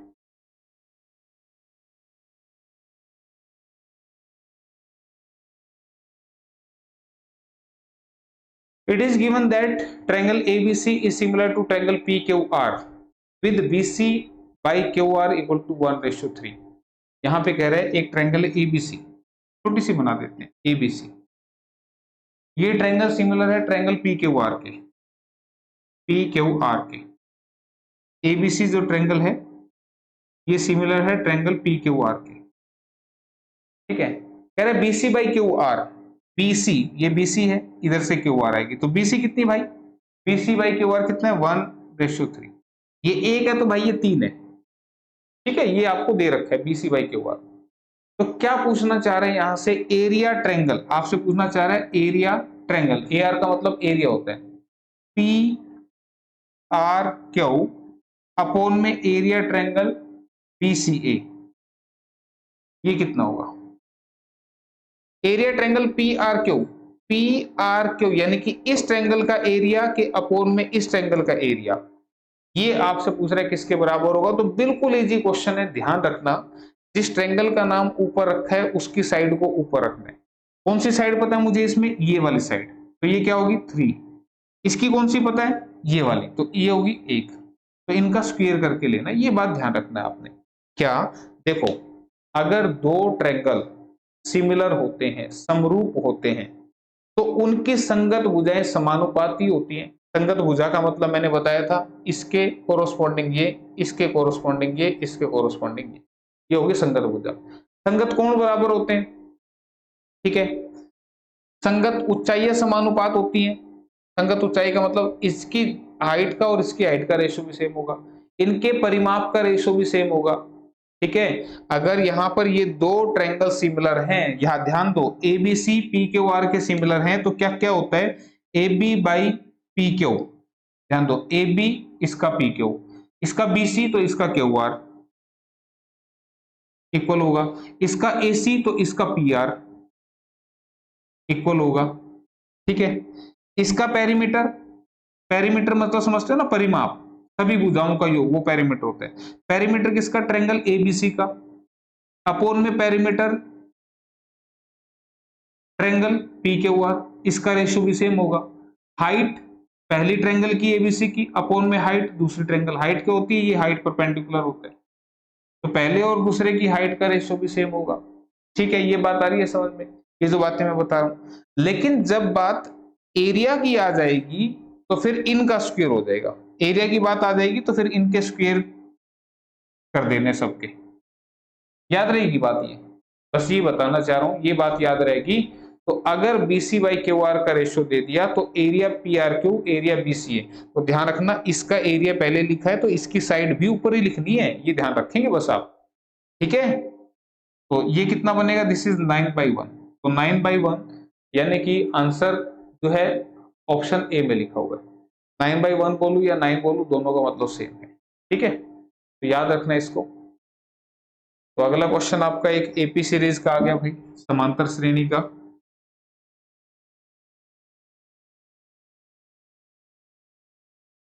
the 11th term of AP, एक समांतर श्रेणी दे रखी है, इसका 11वां पद क्या होगा, ठीक है। तो आप ये फॉर्मूला याद रखना, ये AP सीरीज की नंबर ऑफ टर्म्स यानी कि पदों की संख्या को कैलकुलेट करता है, जहां पर TN होता है अंतिम पद यानी कि लास्ट टर्म होती है, A होती है फर्स्ट टर्म, N होती है नंबर ऑफ टर्म्स और D होता है कॉमन डिफरेंस। क्या है सारी चीजें अभी मैं आपको बताऊंगा तो सारा आपको समझ में आ जाएगा। यहां से 11वां पद पूछना चाह रहे हैं, तो N आपने 11 लेना है, तो 11वां पद क्या होगा, A प्लस 11 माइनस 1 इंटू में D, यानी कि A प्लस 10 D के बराबर। तो फार्मूले मैंने रख के दिखाया आपको, तो याद रखना, आपको 11वां पद पूछ रहा है तो A प्लस 10 D आएगा, 20वां पद पूछता तो A प्लस 19 D आता, D एक कम हो जाएगा कौन सा भी पद पूछेगा। अगर वो पूछता 5वां पद तो A प्लस 4 D, सीधी सी बात याद रहेगी। अब यहां से A क्या है, A है आपका पहला पद, पहला पद देखो इस सीक्वेंस में क्या लिखा हुआ है -5, this is A plus 10 into में D।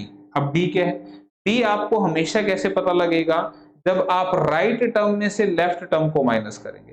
कहीं भी किसी भी AP सीरीज का डिफरेंस अगर आपको निकालना है तो right term minus left term, तो राइट टर्म क्या है -5/2 और लेफ्ट टर्म क्या है -5, तो इसको माइनस करेंगे तो -5/2 और ये माइनस माइनस हो जाएगा प्लस।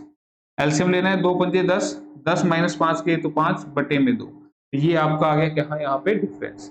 ऐसे देख लो, कहीं भी देख लो, कहीं भी, ये दो में ये लेफ्ट थी ये राइट थी, इन दो के अंदर ये राइट है ये लेफ्ट है, तो 0 माइनस -5/2 करेंगे, अगेन यू विल गेट 5/2, ठीक है। आप करके देख लेना, तो यहाँ पे ये बनेगा 5/2, 2 से कटा 5 पे, ये बन गया -5 प्लस 5 पंजे 25।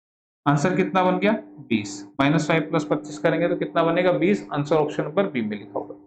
ठीक है क्लियर। ये फॉर्मूला भी मैंने आपको बताया। अगला question, Which term of AP 21, 42, 63, 84 is 210?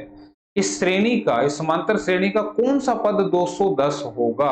यानी कि मुझे 210 नंबर को चेक करना, वो कौन से नंबर पे आएगा। तो 210 तो मेरा आखिरी है, तो इसका मतलब आखिरी की जगह मैंने 210 लिख दिया। ए क्या है? ए मेरा है पहला नंबर विच इज 21 प्लस ये कौन सा नंबर होगा मुझे नहीं पता, इसलिए मैंने इसको एन को एन के लिखा। अब डी क्या लू?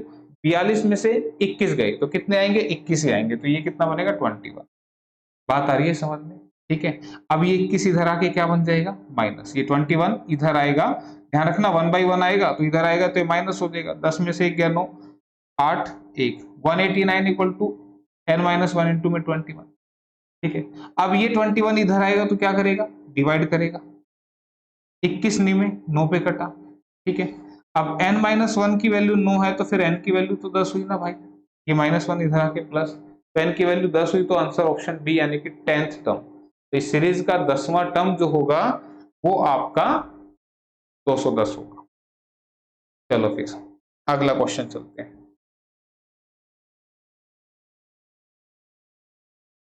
Two APs have the same common difference. दो समांतर श्रेणियों का सार्व अंतर समान है। The first term of one of these is -1 and that of other is -8. पहली समांतर श्रेणी का प्रथम पद -1 है और दूसरी का प्रथम पद -8 है। Then the difference between their fourth term is, तो दोनों के चौथे पदों के बीच का अंतर क्या होगा? हमें डिफरेंस निकालना है किसका? दोनों श्रेणियों के चौथे पद का। तो एक का बड़ा T4 लिख दिया, एक का छोटा T4 लिख दिया। ठीक है, ये बात आई समझ में। अब मुझे बताओ फोर्थ टर्म मैंने कैसे बताई थी? This is a plus 3d, ये बताया था ना मैंने, याद करो। चौथी है तो 3d आएगा, फॉर्मूले में लिख के देख लेना, नहीं तो इसका क्या बनेगा? This is a plus 3d। इतनी बात समझ में आ रही है? अब इसका ये क्या है भाई? इसका पहला पद क्या है? वो बोला कि -1 है, इसका -1 है, प्लस में 3 इंटू डी। ये d तो सेम ही है दोनों का। बोल रहा है कि two APs have the same common difference, दोनों का जो डिफरेंस है वो सेम है, तो d को हम d ही रखेंगे। दूसरे वाली का फर्स्ट टर्म कितना है? -8। क्या ये बात समझ में आ रही है? बस इसको सोल्व कर दो। ये बनेगा -1 प्लस 3d, इस माइनस को खोलेंगे तो माइनस माइनस प्लस का 8 माइनस, और ये माइनस हो जाएगा और 3d से 3d कट गया, तो -1 प्लस 8 करूंगा, दिस इज इक्वल टू 7। ठीक है, तो आंसर ऑप्शन नंबर सी में लिखा हुआ है। तो क्वेश्चन को ध्यान से पढ़ना है, बस ये ध्यान रखना। ठीक है, क्वेश्चन ध्यान से पढ़ोगे तो फिर आंसर भी ठीक ही आएगा भाई, फिर दिक्कत वाली बात थोड़ी है। चलो अगला क्वेश्चन ले लेते हैं भाई। Which of the following equation has 2 as a root? इनमें से किस समीकरण का मूल 2 है? ठीक है, ये कुछ इक्वेशन यहाँ पे दे रखी हैं, इनका 2 यहाँ पे रूट हमने देखना है कौन सा होगा। तो इसके अलग अलग तरीके हैं, आप डायरेक्टली भी चेक कर सकते हैं। कैसे? मैंने आपको समझाया भी था। देखो एक्स स्क्वायर, ये कल की क्लास में मैंने आपको समझाया था, ये फर्स्ट ऑप्शन है। तो इसको हम कैसे सोल्व करते हैं? इस नंबर के ऐसे 2 टुकड़े बनाओ जिनकी मल्टीप्लाई करके तो ये आ जाए और ऐड करने से ये आ जाए। ठीक है, मल्टीप्लाई करके ये आ जाए, देखो 5 एकम 5 और ऐड करने से ये आ जाए। तो ध्यान देना, यहाँ पे अगर मैं इसको करूंगा ऐड करके तो मुझे माइनस के चाहिए, तो ये ऐसे करना पड़ेगा। लेकिन -5 इंटू 1 तो -5 बनेगा, है ना? तो ये जो है नहीं बनेगा, पॉसिबल नहीं है, क्योंकि यही आपके जो है वो आंसर में रूट बनते हैं। ये माइनस का है तो प्लस का बनेगा, ये प्लस का है तो माइनस बनेगा। बताए थे ना, सिखाए थे मैंने, ये आपको कल की क्लास में बताया था। ठीक है, तो फिलहाल इससे आपका आंसर नहीं है। ठीक है, सिमिलरली अगर इसको देखूंगा तो 4 तिये 12 या 6 दूनी 12 दोनों टुकड़े बन सकते हैं, लेकिन घटाने के बाद 3 किसी से भी नहीं बनेगा। ठीक है, किसी को दिक्कत आ रही है तो मैं एक बार लिख के दिखा देता हूं भाई। ठीक, इसके जो टुकड़े बनाएंगे 6 दूनी 12 या 4 तिये 12, तो 4 और 3 का अंतर 3 तो आ ही नहीं सकता, और 6 और 2 का अंतर भी 3 नहीं आ सकता, तो इसका मतलब दोनों टुकड़े बेकार हैं, इनमें से कोई आंसर बनेगा ही। इधर से 6 दूनी 12, ध्यान तो इसमें आगे 2 लिखा हुआ है, तो भाई अब ये कहोगे कि ये कैसे। और ये चैप्टर मैंने हालांकि पढ़ा रखे हैं शुरुआत में, ठीक है, मैंने पूरी प्लेलिस्ट बना दी थी चंडीगढ़ जेबीटी के लिए, उसमें सारी वीडियो उसी में अपलोड हो रही हैं, ये पहले पढ़ा चुका हूँ। तो 6 दूनी 12, तो 4 3 12 यहाँ भी नहीं बनेगा, और ये बना 3 दूनी 6, ठीक है, 3 दूनी 6 इसी में बनेगा है, 3 दूनी 6, और यहाँ पे 6 दूनी 12, 4 3 12, 6 दूनी 12, ठीक है। 1 मिनट मैं भी करके दिखा देता हूँ। देखो चलो एक तरीका और बताता हूं, ठीक है, एक तरीका और क्या है, अगर दो इनमें से किसी एक इक्वेशन का रूट है, एक तरीका और बताता हूं, फिर करूंगा उसको भी दोबारा एक्सप्लेन। अगर दो इनमें से किसी एक इक्वेशन का रूट है तो दो को जैसे ही मैं उसमें रखूंगा उसका आंसर 0 आ जाएगा। ये बात थोड़ी सी आसान लगेगी आपको, तो इससे करके देखते हैं। शुरुआत ऑप्शन डी से कर देते हैं। ये ऑप्शन क्या थी, 3x² - 6x - 2। जैसे ही मैं इसमें x को 2 पुट कर दूंगा, देखो दो इसका अगर एक रूट है तो x को 2 पुट कर दो, तो 2 दूनी 4 थी, ये 12 बनेगा, ये 6 दूनी 12 बनेगा -2, तो 12 - 12 0 0 - 2, this is not equal to 0, तो डी ऑप्शन इसका आंसर नहीं है भाई। डी ऑप्शन की बात करते हैं। 2 × x², x क्या है, 2 लेना आपने, तो 2 × 2 का स्क्वायर कितना बनेगा, 8। अब ये रख लेना भाई, देखो x को 2 पुट करूंगा, 2 का स्क्वायर 4, 4 दूनी 8 बनेगा, मैंने सीधा लिख दिया। माइनस में x को 2 पुट करूंगा तो 7 दूनी 14, और प्लस में 6, तो 8 और 6 14, 14 - 14 = 0, तो आंसर ऑप्शन सी बनेगा। ठीक है, क्लियर है, ये बात समझ में आई। ये समझ में आ गया तो वो जो तरीका मैं पहले बता रहा था एक बार उसको एक्सप्लेन कर देता हूं। यहां था 2x² - 7x + 6, मल्टीप्लाई करूं तो 6 दूनी 12 आना चाहिए, गुणा कितनी आनी चाहिए, 12 आनी चाहिए, और जोड़ कितना आना चाहिए, ये वाला। ऐसे दो टुकड़े बनाओ, तो देखो यहां पे अगर मैं बोलूं कि 4 3 6 दूनी 12 आनी चाहिए ना गुना, और ऐड करने से कितना आना चाहिए, -7। ठीक है, तो गड़बड़ हो रही है यार कुछ, ऐसे तो ये सेटिस्फाई हो रहा है। 2 को रखा तो 2 दूनी 4 दूनी 8, -7 दूनी 14, और प्लस का 6, तो 6 8 14, 14 - 14 0, ये तो सेटिस्फाई कर रहा है इस तरीके से। लेकिन अगर मैं इस तरीके से फैक्टराइजेशन कर रहा हूं तो मल्टीप्लाई करके 12 बनना चाहिए और ऐड करने से -7 बनने चाहिए, तो ऐसे फैक्टर बनेंगे क्या, 6 दूनी 12, 6 दूनी 12, इनका डिफरेंस तो आ ही नहीं रहा 7। ठीक है, 4 3 12, 4 3 से बन रहे हैं 12, और 4 और 3 में, हाँ इन्हीं से बनेंगे कुछ इस तरह से ना।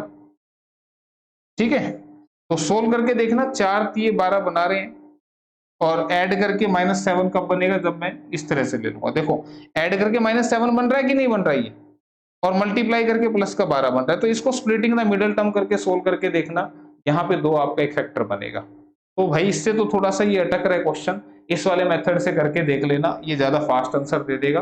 ठीक है, क्लियर, तो देख लेना, स्प्लिटिंग द मिडिल टर्म मैंने कल की क्लास में समझाया था। ठीक है, अगला क्वेश्चन,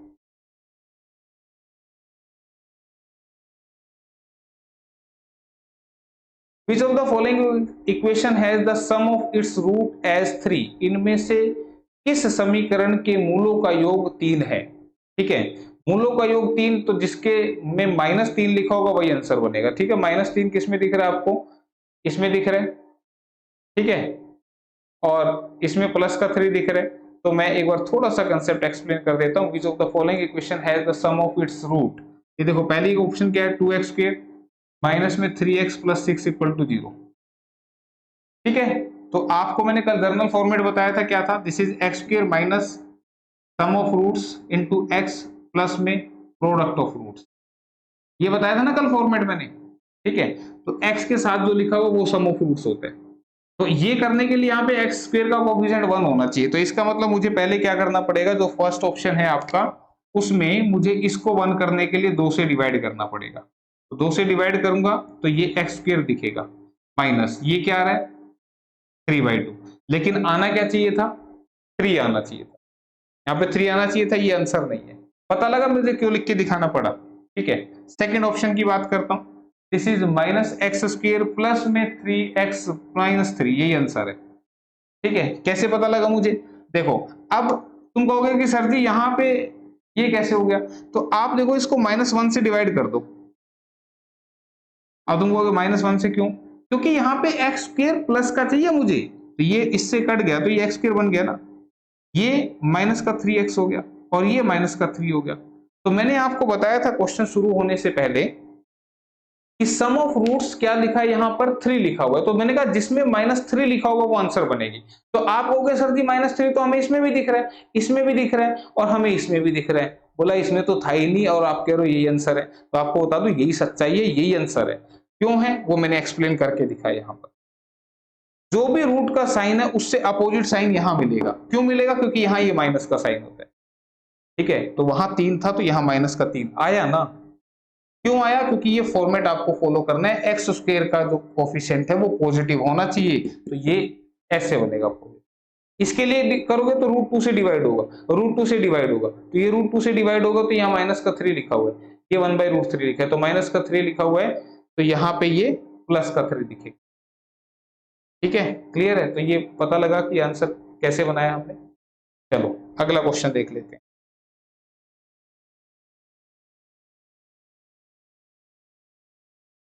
वैसे तो यार इसमें भी तो बन रहा था, 1 मिनट देखना। अच्छा ये 3/√2 लिखा हुआ है। ठीक है, ये 3/√2 लिखा हुआ है, जब √2 से डिवाइड करूंगा तो 3/2 बन जाएगा, ये तो बनेगा नहीं। ठीक है, ध्यान रखना इसी में बन रहा था, ऑप्शन बी में।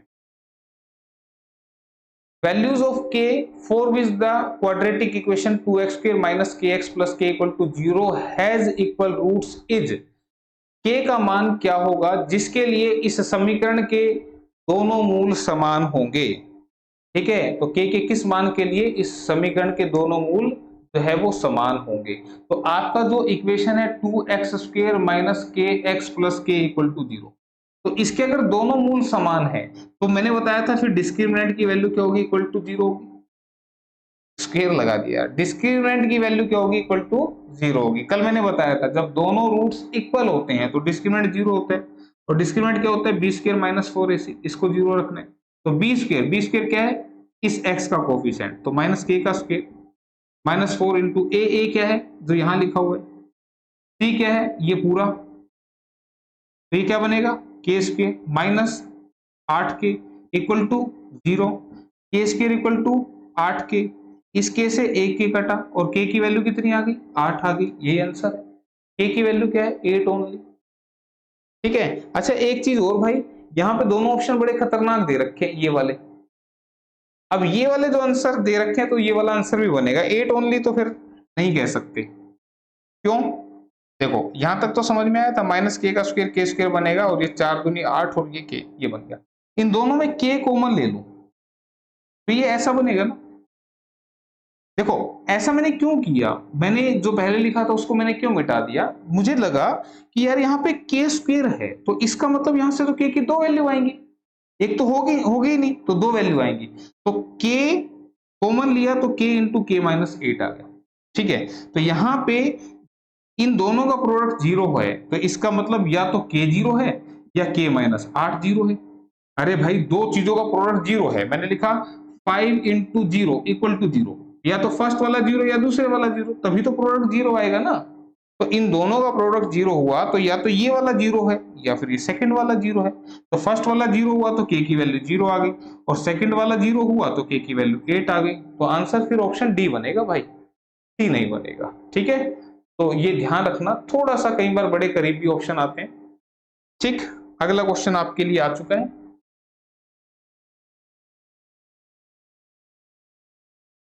The quadratic equation has, ये आपको एक इक्वेशन दे रखी है 2x² - √5x + 1 = 0।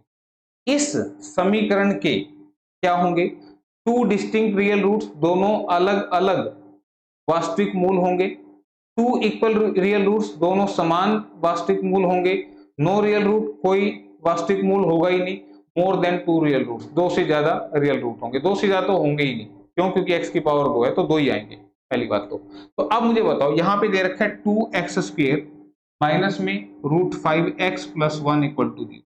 मैं क्या चेक करूंगा, डिस्क्रिमिनेंट चेक करूंगा, यानी कि b² - 4ac देखूंगा और इसकी वैल्यू से मुझे पता लगेगा कैसे होंगे। तो b² यानी कि -√5 का स्क्वायर -4 इंटू 2 इंटू में सी कितना है 1, 4 इंटू ए ये है और सी ये है, तो इसका स्क्वायर करेंगे तो स्क्वायर से रूट कट गया तो कितना बन गया 5। ठीक है भाई, माइनस में 4 दूनी 8 कितना बनेगा -3। और जैसे ही ये माइनस का आ गया, यानी कि अगर डी की वैल्यू लेस देन 0 है तो फिर नो रियल रूट। कल मैंने बताया था भाई, ये कल सारी बात मैंने आपको बताई थी, तो no real roots, option number C answer बनेगा। ठीक है, तो ध्यान रखना भाई, कभी गड़बड़ कर दो। अब अगला जो क्वेश्चन है भाई, graphically the pair of equations, ये दो इक्वेशन दे रखी है, represent two lines which are. अब देखो भाई, दो लाइंस हैं, उनको मैं कैसे कैसे बना सकता हूं, तुम खुद देखो। या तो वो दो लाइनें कट करके बनेंगी, या वो दोनों लाइनें पैरेलल बनेंगी, या दोनों लाइनें एक के ऊपर एक बनेंगी। ये तीन ही सिचुएशन है भाई, ये तीन सिचुएशन है। तो ये तीन सिचुएशन में से कौन सी सिचुएशन है, इसके लिए आप ये पॉइंट याद रखना, a1/a2 is not equal to b1/b2। अगर ये सिचुएशन आ गई तो ऐसी बनेंगी, a1/a2 b1/b2 c1/c2, ये आ गई तो फिर ऐसी बनेगी। और तीसरी a1/a2 b1/b2 not equal to c1/c2, तो फिर ऐसी लिखी। ठीक है,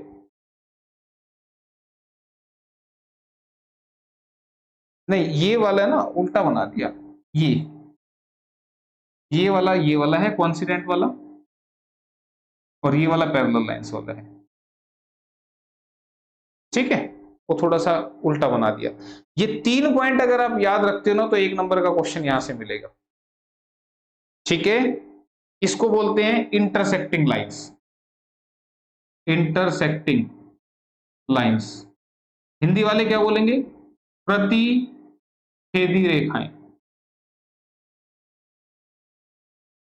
ठीक है, प्रतिच्छेदी रेखाएं होंगी अगर ऐसी सिचुएशन बनेगी। बताऊंगा ये a1 a2 b1 b2 क्या है। ठीक है, ये क्या होंगी, क्वांसिडेंट lines,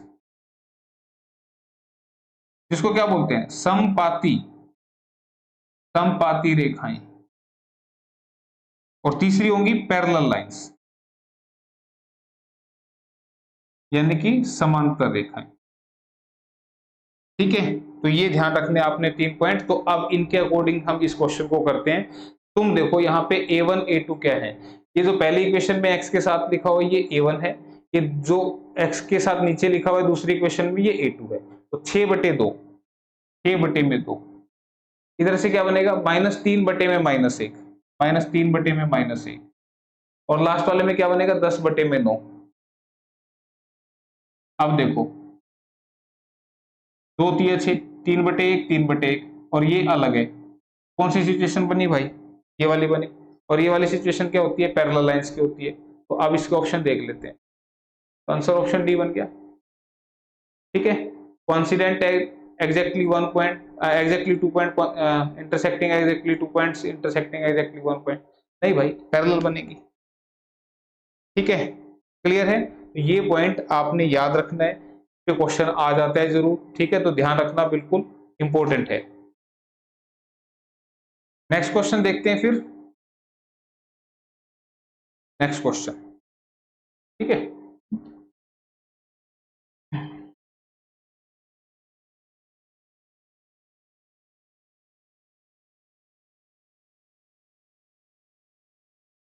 the father's age is 6 time his son's age. एक पिता की उम्र पुत्र की उम्र की 6 गुनी है। 4 year hence the age of father will be 4 times his son's age. 4 वर्ष बाद जो पिता की उम्र है पुत्र की उम्र की 4 गुनी होगी। ठीक है, the present age in years of the son and the fathers are respectively. वर्तमान में पुत्र तथा पिता की आयु कितनी होगी। ठीक है, तो अब अगर ऐसा क्वेश्चन आपका एग्जाम में आ जाए तो भाई इसके लिए आपने जस्ट कॉमन सेंस लगानी है। ये नहीं कि हर क्वेश्चन को आप सोल्व करने बैठ दो, थोड़ी सी कॉमन सेंस लगाओ। कैसे लगाओगे, उसने कहा कि जो पिता की उम्र है लड़के की उम्र की 6 गुनी है, तो तुम ऑप्शन देखो, 4 6 24, 6 गुनी है भाई, 5 6 30 है, 6 6 36, और 3 लास्ट वाली ऑप्शन क्या, मैं एक बार दिखा दूं थोड़ा सा, लास्ट वाली ऑप्शन नहीं दिख रही ना, एक बार थोड़ा सा दिखाया जाए इसको, ये लो अब दिख रही है। तो लास्ट वाले ऑप्शन में क्या कह रहे हैं, 3 8 6 गुना तो हुआ ही नहीं, इसका मतलब डी ऑप्शन तो आंसर है ही नहीं, डी ऑप्शन तो बाहर होगी। आंसर कौन से है, ए बी और सी। ठीक है, तो अब यहां से आगे बढ़ते हैं। 4 ईयर हैंस, अगर ऑप्शन ए आंसर है, ये सन है ये फादर है, इसकी उम्र 4 है इसकी उम्र 24 है। ठीक है भाई, अगर ऑप्शन ए आंसर है तो मैं क्वेश्चन को पढ़ रहा हूं और इससे देख रहा हूं कि भाई पिता की उम्र पुत्र की उम्र की 6 गुनी है, बिल्कुल सही है भाई। 4 ईयर हैंस, 4 साल बाद, 4 साल बाद ये भाई साहब 8 के हो जाएंगे और इनके पिताजी 28 के हो जाएंगे। ठीक है, बोला 4 साल बाद the father will be 4 times of his son age. तो मुझे बताओ 8 का 4 गुना क्या 28 होगा, नहीं होगा, तो इसका मतलब ये आंसर था ही नहीं। ठीक है, जैसा यहां चेक किया ऐसे ही सेकंड ऑप्शन में चेक करते हैं, ये 5 ये 30, 5 और 30, 4 साल बाद ये 9 का हो जाएगा और 4 साल बाद ये 34 का हो जाएगा, तो ये भी इसका 4 गुना नहीं है, तो बी ऑप्शन भी आंसर नहीं है। ठीक है, बच्चा सी ऑप्शन, सी ऑप्शन कहता है ये 6 और ये 36, 4 साल बाद ये भाई साहब 10 और 4 साल बाद ये 40 और ये हो गया इसका 4 गुना, तो सी ऑप्शन जो है वो इसका आंसर है, क्वेश्चन हो गया खत्म। तो इस तरीके से भी आप कॉमन सेंस का इस्तेमाल करके क्वेश्चंस को कर सकते हैं। ठीक है, चलो अगला क्वेश्चन थोड़ा सा बड़ा है, छोटा करने पहले समझ में आ गया ना ये क्वेश्चन क्या करना था इसमें। तो ये था आपका क्वेश्चन। नेक्स्ट क्वेश्चन कह रहे हैं यदि x माइनस 2 से भाग देने पर बहुपदों ax cube minus 7x square plus 7x minus 2 तथा x cube minus 2ax square plus 8x minus 8 समान शेषफल देते हैं तो a का मान क्या होगा।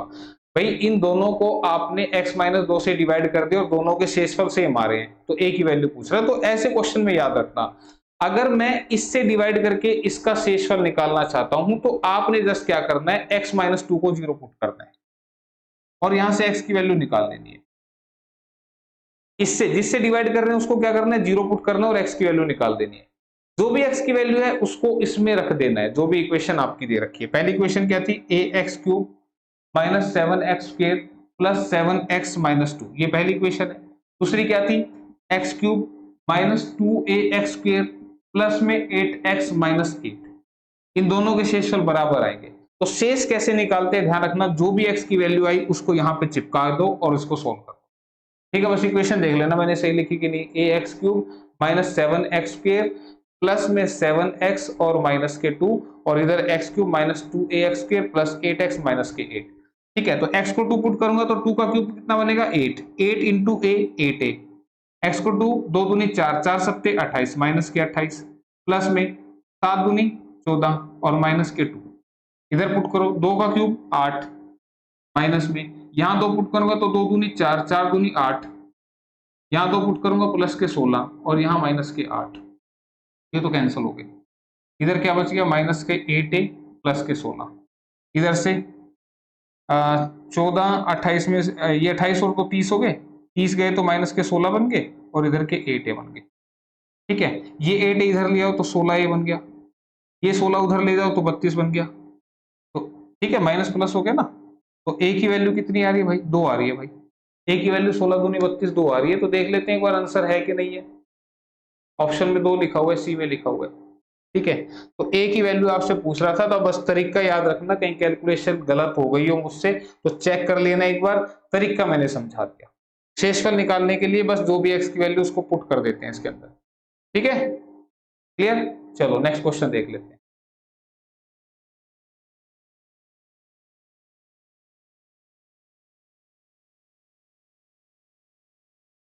यदि बहुपद, बहुपद है भाई ये, x cube plus 4x square minus 3x minus 18 का एक गुणनखंड ये है तो इसके अन्य गुणनखंड क्या होंगे।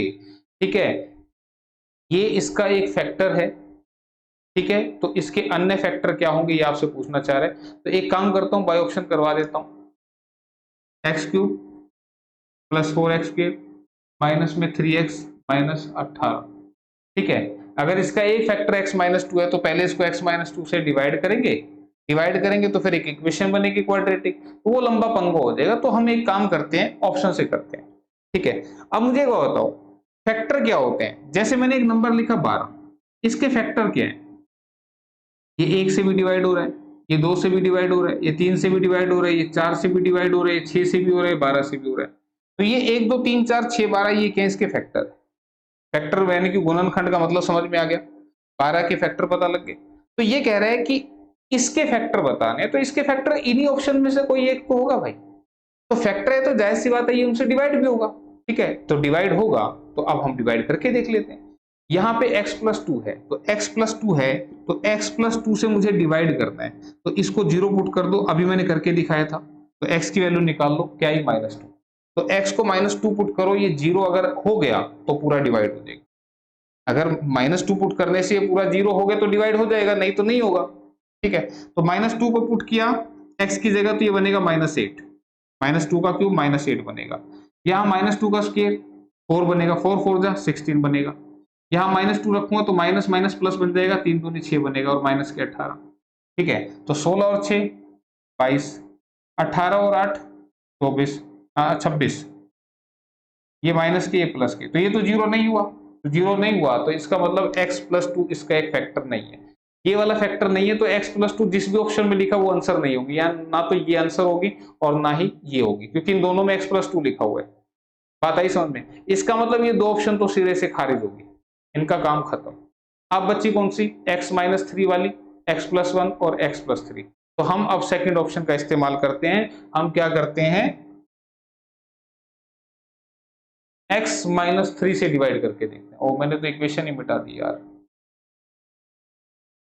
एक्स क्यूब प्लस में 4x स्क्वायर माइनस के 3x और माइनस के 18, ये थी ना। तो इसको अब डिवाइड करते हैं सेकंड ऑप्शन में x माइनस 3 से। तो x माइनस 3 को 0 पुट करूंगा, x की वैल्यू 3 आ जाएगी, 3 पुट करो, 3 3 होती है 27। ठीक है, इक्वेशन ठीक भी लिखी कि नहीं? X cube plus 4x square minus 3x minus 18, ठीक है, ठीक लिखी है। तो x माइनस 3 से डिवाइड कर रहा हूं भाई, x माइनस 3 को 0 पुट करूंगा, x की वैल्यू 3 आएगी, तो 3 पुट किया तो 3 का क्यूब 27, 3 3 9 चुके 36, 3 3 9 और 18 ही है, 18 9 27, ये तो वैसे ही नहीं कट रहा, तो ऑप्शन बी भी आंसर नहीं है। तो जाहिर सी बात है ऑप्शन सी आंसर बनेगी। ठीक है, अब मैं वेरीफाई करवा के दिखा देता हूँ। x प्लस 3 x प्लस 3, और फिर मिटा दी भाई। क्या हो रहा है क्लास खत्म करने का टाइम हो रहा लगता है। ठीक है, अब x प्लस 3 से डिवाइड कर रहे हैं, तो x प्लस 3 को 0 पुट करूंगा तो x की वैल्यू आएगी -3। तो ये पूरी लिख के दिखा देता हूं। ठीक है, कोई बच्चा कहे कि सर जी हमें तो समझ में ही नहीं आ रहा, लो भाई पूरा लिख दिया। -3 का क्यूब होगा -27, ये होगा 3 3 9 9 चौके 36, 3 3 प्लस का 9 माइनस के 18। ठीक है, तो 36 और 9 45, इनको ऐड करेंगे तो माइनस के 45 और दोनों को प्लस करेंगे तो इक्वल टू 0। ठीक है, तो इसी से 0 हो रहे थे तो ऑप्शन सी आंसर बनेगा। ठीक है, तो ऐसे बाई ऑप्शन कर सकते हैं। डिटेल से करोगे तो फिर डिवाइड करते रहना, किससे? इसको इससे डिवाइड करना, इसको एक क्वाड्रेटिक इक्वेशन बनेगी, फिर उसके फैक्टर बनेंगे। ठीक है, इतने पंगे में हाथ मत लगाना, अगले क्वेश्चन की तरफ चल।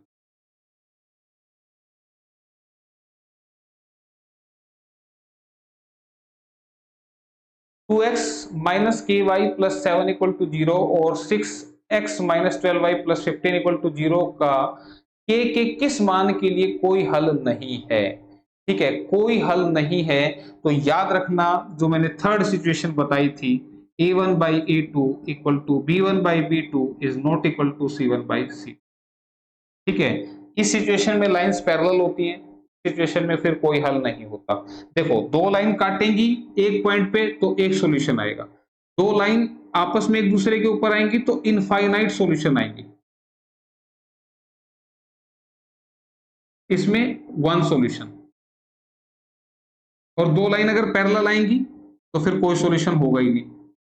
आप मुझे एक बात बताओ, ये दो एक पॉइंट पे मिली तो एक पॉइंट पे टच किया तो वो एक सॉल्यूशन हुआ ना जहां टच किया, लाइन के ऊपर लाइन आई तो पॉइंट से पॉइंट मिलते चले गए तो फिर इनफाइनाइट सॉल्यूशन हुए, और जब टच नहीं करेंगी तो फिर कोई सॉल्यूशन नहीं होगा। तो ये सिचुएशन बनेगी।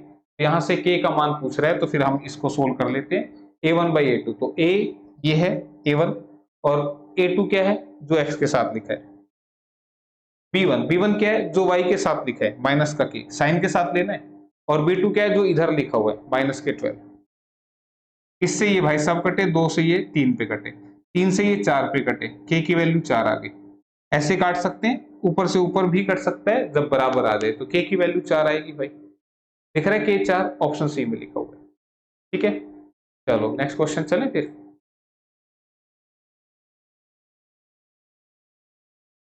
अगला क्वेश्चन,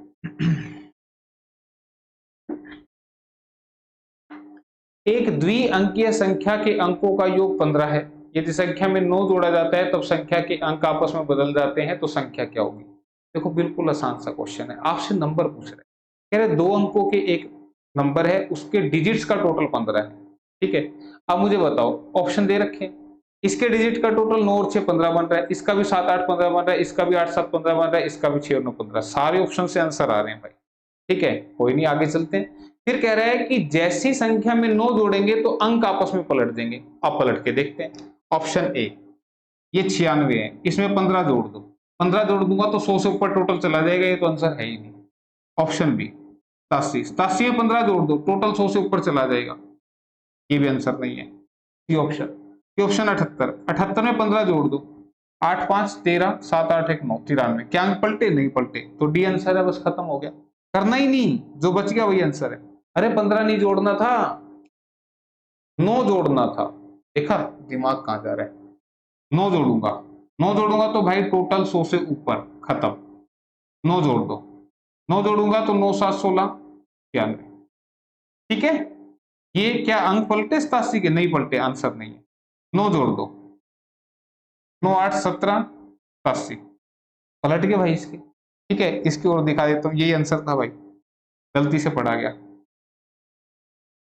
इसमें 9 जोड़ दो, 78 बनेगा, 69 का 98 बनना चाहिए था, ये गलत है, आंसर ये बनेगा। जैसे इसमें 9 जोड़ेंगे तो ये 87 बनेगा। ठीक है, तो आंसर यही था।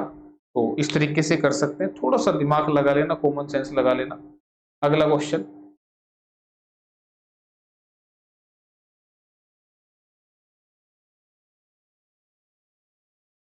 दो संपूरक कोणों में से एक कोण दूसरे कोण का 5 गुना है तो दोनों कोण ज्ञात कीजिए। ठीक है, संपूरक कोण यानी कि सप्लीमेंट्री एंगल, दो सप्लीमेंट्री एंगल है जिसमें से वन जो है वो अदर का 5 टाइम्स है, तो दोनों कोण, ध्यान दो इसमें एक ही कोण दे रखा ऑप्शन में, क्वेश्चन में कुछ मिस्टेक है, कोई बात नहीं, जैसा भी है अब तो करवा ही देता हूं। एक कोण दूसरे का 5 गुना है, तो सबसे पहले तो ये संपूरक कोण क्या होता है। ठीक है, संपूरक कोण, एक होता पूरक कोण, जब दो एंगल का टोटल 90 हो गया तो वो तो होंगे पूरक। ठीक है, जिसको बोलते हैं कॉम्प्लीमेंट्री।